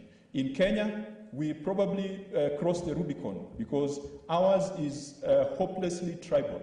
Madam Speaker, in Kenya, and I want to paraphrase what someone said out there, that Kenya is a unique place, that every 4 or 5 years, you find politicians who are very urbanite and who, ride around in the latest Mercedes-Benzes, S-Class, and who dine in the finest restaurants, and who have a very international view. When it approaches election time, they suddenly remember their tribe, and they go back to their tribes so that they can be adorned in ostrich feathers, in colobus monkey coats, and to be given all sorts of concussions, and to spend nights upon nights on end in solitude, and to go into withdrawal of conjugal responsibilities so that they can be seen to belong to a tribe, and so that they can use that to ascend to national leadership. Why should we try to ascend to national leadership through the narrow prism of ethnicity and tribalism? Why should we distinguished senators, ladies and gentlemen here, all of a sudden after 3 or 4 years then realize that I am a Basuba, so I need to go back to Subaland so that I can be galanded and I can be declared a Suba elder? Then that is when I can sit on the table of leaders of the Republic of Kenya. We are getting it wrong, Madam Speaker. And if there's anything we can learn from the people of Tanzania, it is the detribalization of their politics. It is the detribalization of institutions. Unfortunately, in Kenya, we are doing the reverse. We are entrenching ethnicity in our politics. We are entrenching ethnicity in our institutions to the extent that even the Supreme Court of Kenya and other apex bodies like those, whenever we are making decisions, the question is which tribe is already there so that we can bring in someone from another tribe to balance the numbers. We have a lot to learn from Tanzania. Let us not be cockish as a country, thinking that because we seem to have a GDP that is bigger, we seem to have a formal sector that is stronger, that we seem to have a stronger currency, there's nothing we can learn from our neighbors. We can learn from Tanzania humility. In fact, the political class, the humility of the Tanzanian head of state, her down-to-earth nature, her motherliness, her tenderness, and the sensitivity with which she addresses issues. I wish our politicians would adopt that. And Madam Speaker, I wish also we would allow people, irrespective of gender, to ascend to positions of leadership. I don't know whether it is because President Suluhu came to Kenya, that now if you go to the judiciary, it is headed by persons who were created by God to be of the female gender. Madam Speaker, I had some debates previously where members of the Senate and members of Parliament were saying they were very excited that a woman is now president of the Republic of Tanzania. And so they womanized the debate. Madam Speaker, when I was at the university and Professor Margaret Kamar was a principal of Chepkwelel campus, she was not principal of Chepkwelel campus because of her gender, but because of her ability. She was not there because of sex. She was there because she went to school, she was well qualified, and she beat other men and women to ascend to that position. I believe that when a woman is in a position of leadership and responsibility, we should not womanize it. We should not reduce it to the gender. We should focus on the qualities and the preparation the woman has had in life. Of course, it is much more difficult for women to ascend to these positions of leadership. And I think that's why sometimes we want to pause and celebrate that the woman has made it. But I believe, just as Plato said, and Plato's ideas have formed the basis of modern education, that a man and a woman are equal, given equal opportunities. A man and a woman are capable of achieving the same things. Indeed, what experience is showing us that probably women, because of their tenderness and sensitivity, they have a greater ability, they could have greater emotional intelligence than men. And so, given equal opportunities, you'll find a situation where women are beating men in a fair competition. And so, Madam Speaker, let this be an inspiration to all those ladies who aspire to run for positions like governorship or presidency or senatorial positions or members of Parliament. Let them not wait to be bequeathed those positions because of gender. Let them prepare themselves. Samia Suluhu, if she did not prepare herself, she would not have found herself as the Vice President of the Republic of Tanzania. If she did not invest in herself, if she did not have the right morals and the right fortitude, mental fortitude, she would not have found herself as a vice president of Tanzania. So this is my encouragement to the women folk. Let us not womanize the debate. Let us humanize the debate, and let us find a way of ensuring that women are provided with equal opportunities. Madam Speaker, finally, Tanzania is a country that is wonderful in all respects. If you look at the people born in Tanzania, particularly those of the female species, they tend to be rather nice and attractive to the eye, and they also tend to touch and talk to men, touch the hearts of men in a way that Kenyan girls have failed to do. And so I want to encourage the men in this chamber, and already we have started the process of integration with Senator Kwamboka. Every year we go for the East Africa Legislative Assembly Games, and we were recently hosted in the capital city of Tanzania. That let's continue that spirit of integration. Out of the Samia Suluhus and out of the Uhuru Kenyattas and the Raila Odingas, we can come up with an alloy. We can come up with a model East African, that has got the Kenyan grit, a model East African that has got the Tanzanian humility, and a model East African that has got the Ugandan character, which is a character that is very open and a character that is very lovely to behold. Madam Speaker, I finally just want to commend this speech and present compliments to the speech by the Tanzanian head of state, and encourage the people of Tanzania that we live together as brothers and sisters, as the head of state has encouraged. Thank you, Madam Speaker. Thank you, Senator. Honorable Senators, this is the last day for debate, and I'm reserving 5 minutes for the leader to respond as we have agreed with him. So I have to present. I did not notice that we had more interest. That's why I was generous to Senator Moses. So I will ask Senator Ongeri to kindly use 5 minutes, and the balance of 3 minutes will go to the chair of KEWOSA.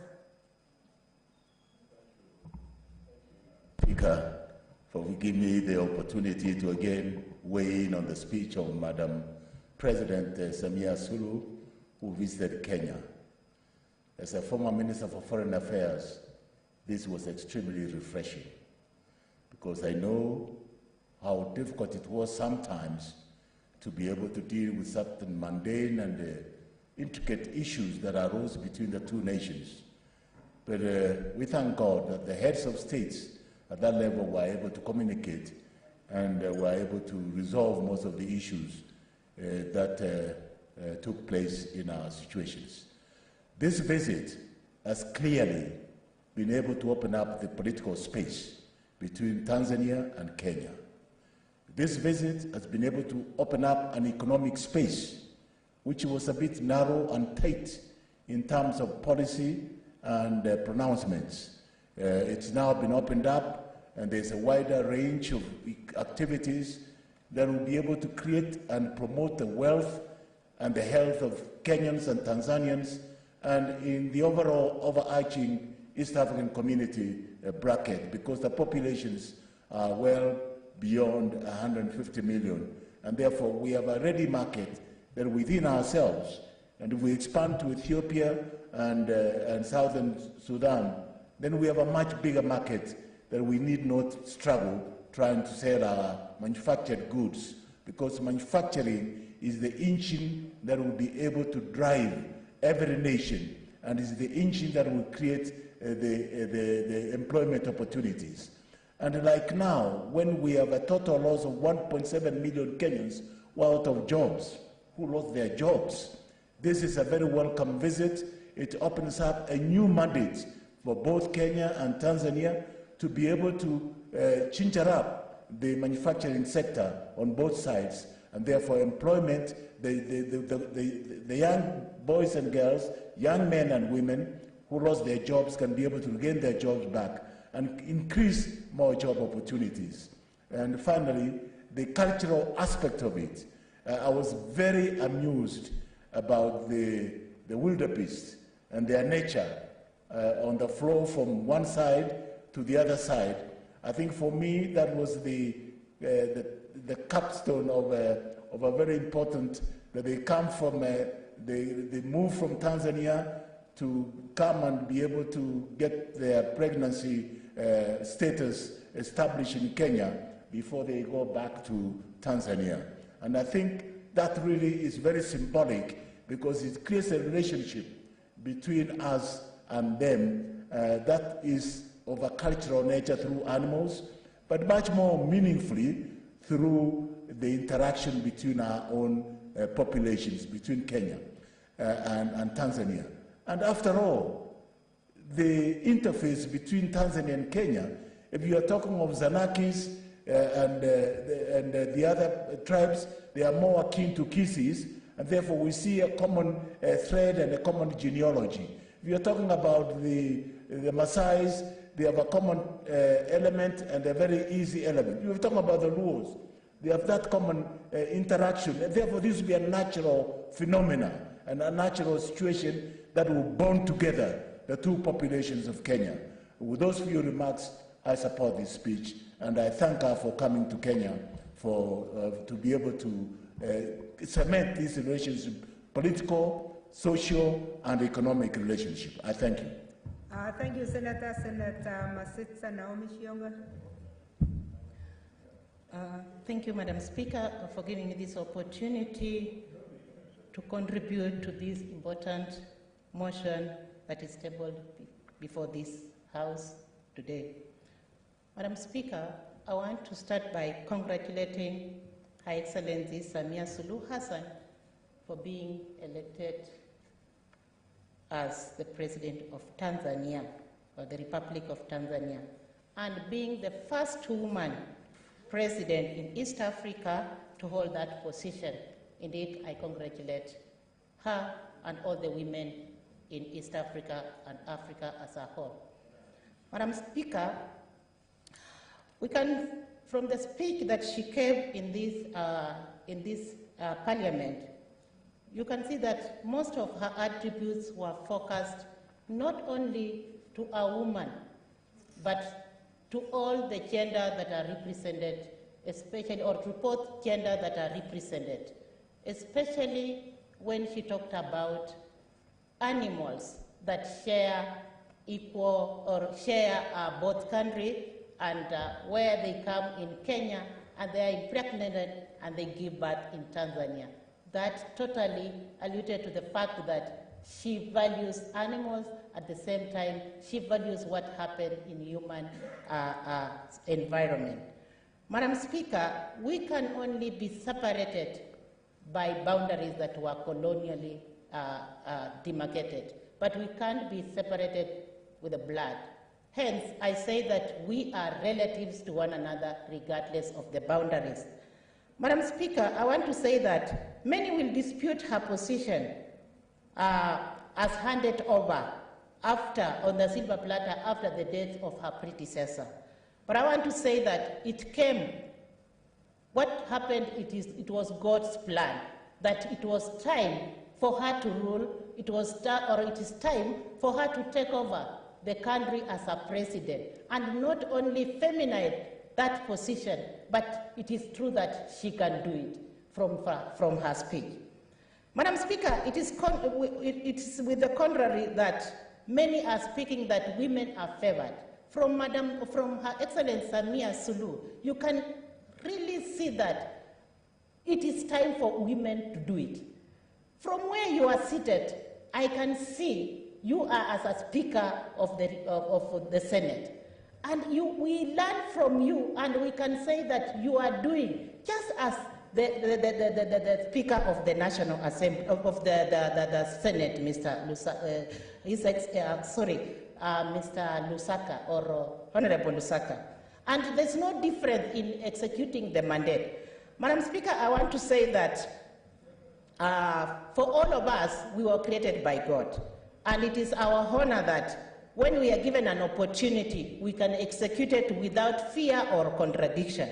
And I know when she's doing her mandate, she will remove, and when it comes to economic barriers, she will deal with the economic barriers that have been there, especially the challenges that have been witnessed on our boundaries, and especially the boundaries of Kenya and Tanzania. And together we shall advance the two countries, especially as he said when he visited Kenya. Madam Speaker, I want to say that it was particularly drawn to my attention that the fact that he recognized Kenya and Tanzania that when they share a lot, especially our collaboration and cooperation, and it is not for free, that it is necessary for us to adhere it, especially when it comes to the legislative matters that he said, particularly he takes advantage of it and takes care and takes keen attention of what happens in Kenya, especially the Kenyan Senate. Madam Speaker, I want to say that I want to encourage all women. Time up. Can you give me only 1 minute, Madam Speaker? No, the leader will not have time to respond. Okay. It's okay. Madam Speaker, next time. Yeah, sorry about that, Senator. Leader, I want to call upon you, and you are free to donate your time, of course.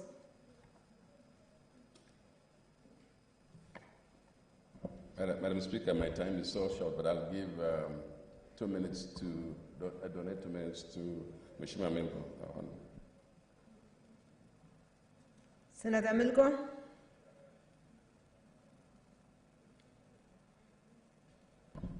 Thank you, Madam Speaker, for this chance I'm given to also congratulate President Samia Suluhu and our very meticulous speech. Madam Speaker, President Suluhu actually stamped our authority to signify that there is a new president in town. Madam Speaker, she actually, in her speech, she actually pointed out where these two countries, because she came here wanting to establish a new relationship between the two countries, and she identified where the two countries came from, starting in 1967, and during the colonial era, one, in this case, various communities, similar culture, having similar names, was separated by imaginary boundaries in the interest of colonial masters. Madam Speaker, I think the President in this case is so serious to the extent that she even called upon parliamentarians to actually come up with a legislative framework as well as policy to ensure that the new relationship that is formed between Kenya and Tanzania is amended, more specifically in terms of investment and trade, because of the fact that I myself, doing appeal on investment promotion, found that without the good laws, without good policies, trade and investment would be a challenge. And in this case, legislators are supposed to come up to strengthen judiciary processes so that in this case there will be seamless ways of solving disputes, and in this case complaints at the cost of trading. Madam Speaker, she went ahead to actually ask for legislation to ensure that there is seamless data in one-stop shop. Thank you, Madam Speaker. Thank you. Leader, you have 3 minutes. Wind up.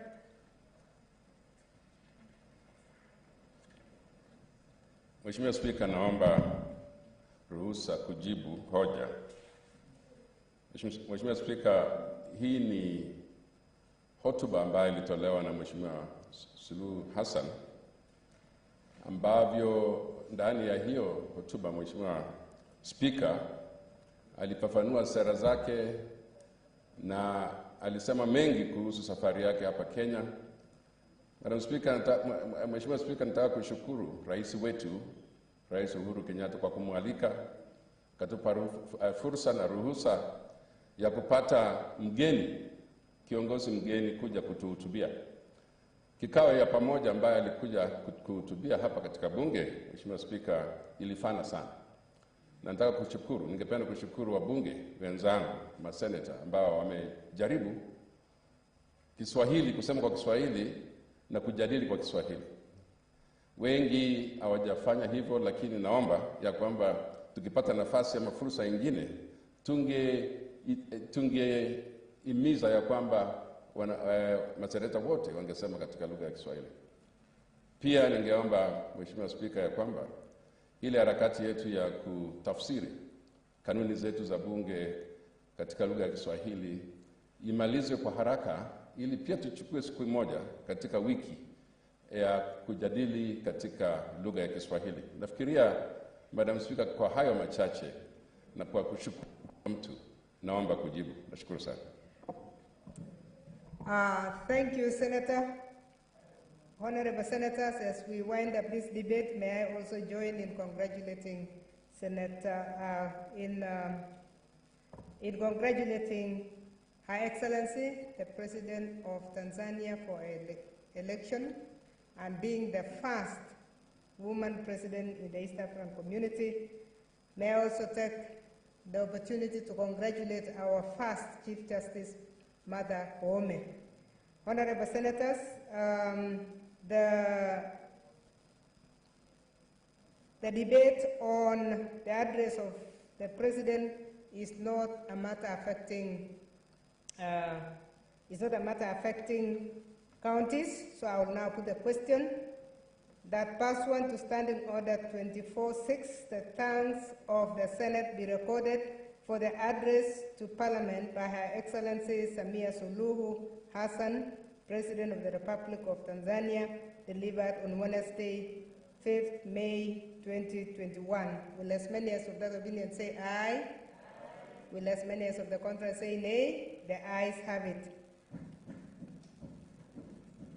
Honorable Senators, it is now 12:31 p.m., time to interrupt the business of the Senate. The House therefore stands adjourned until Tuesday, 25th May 2021 at 2:30 p.m.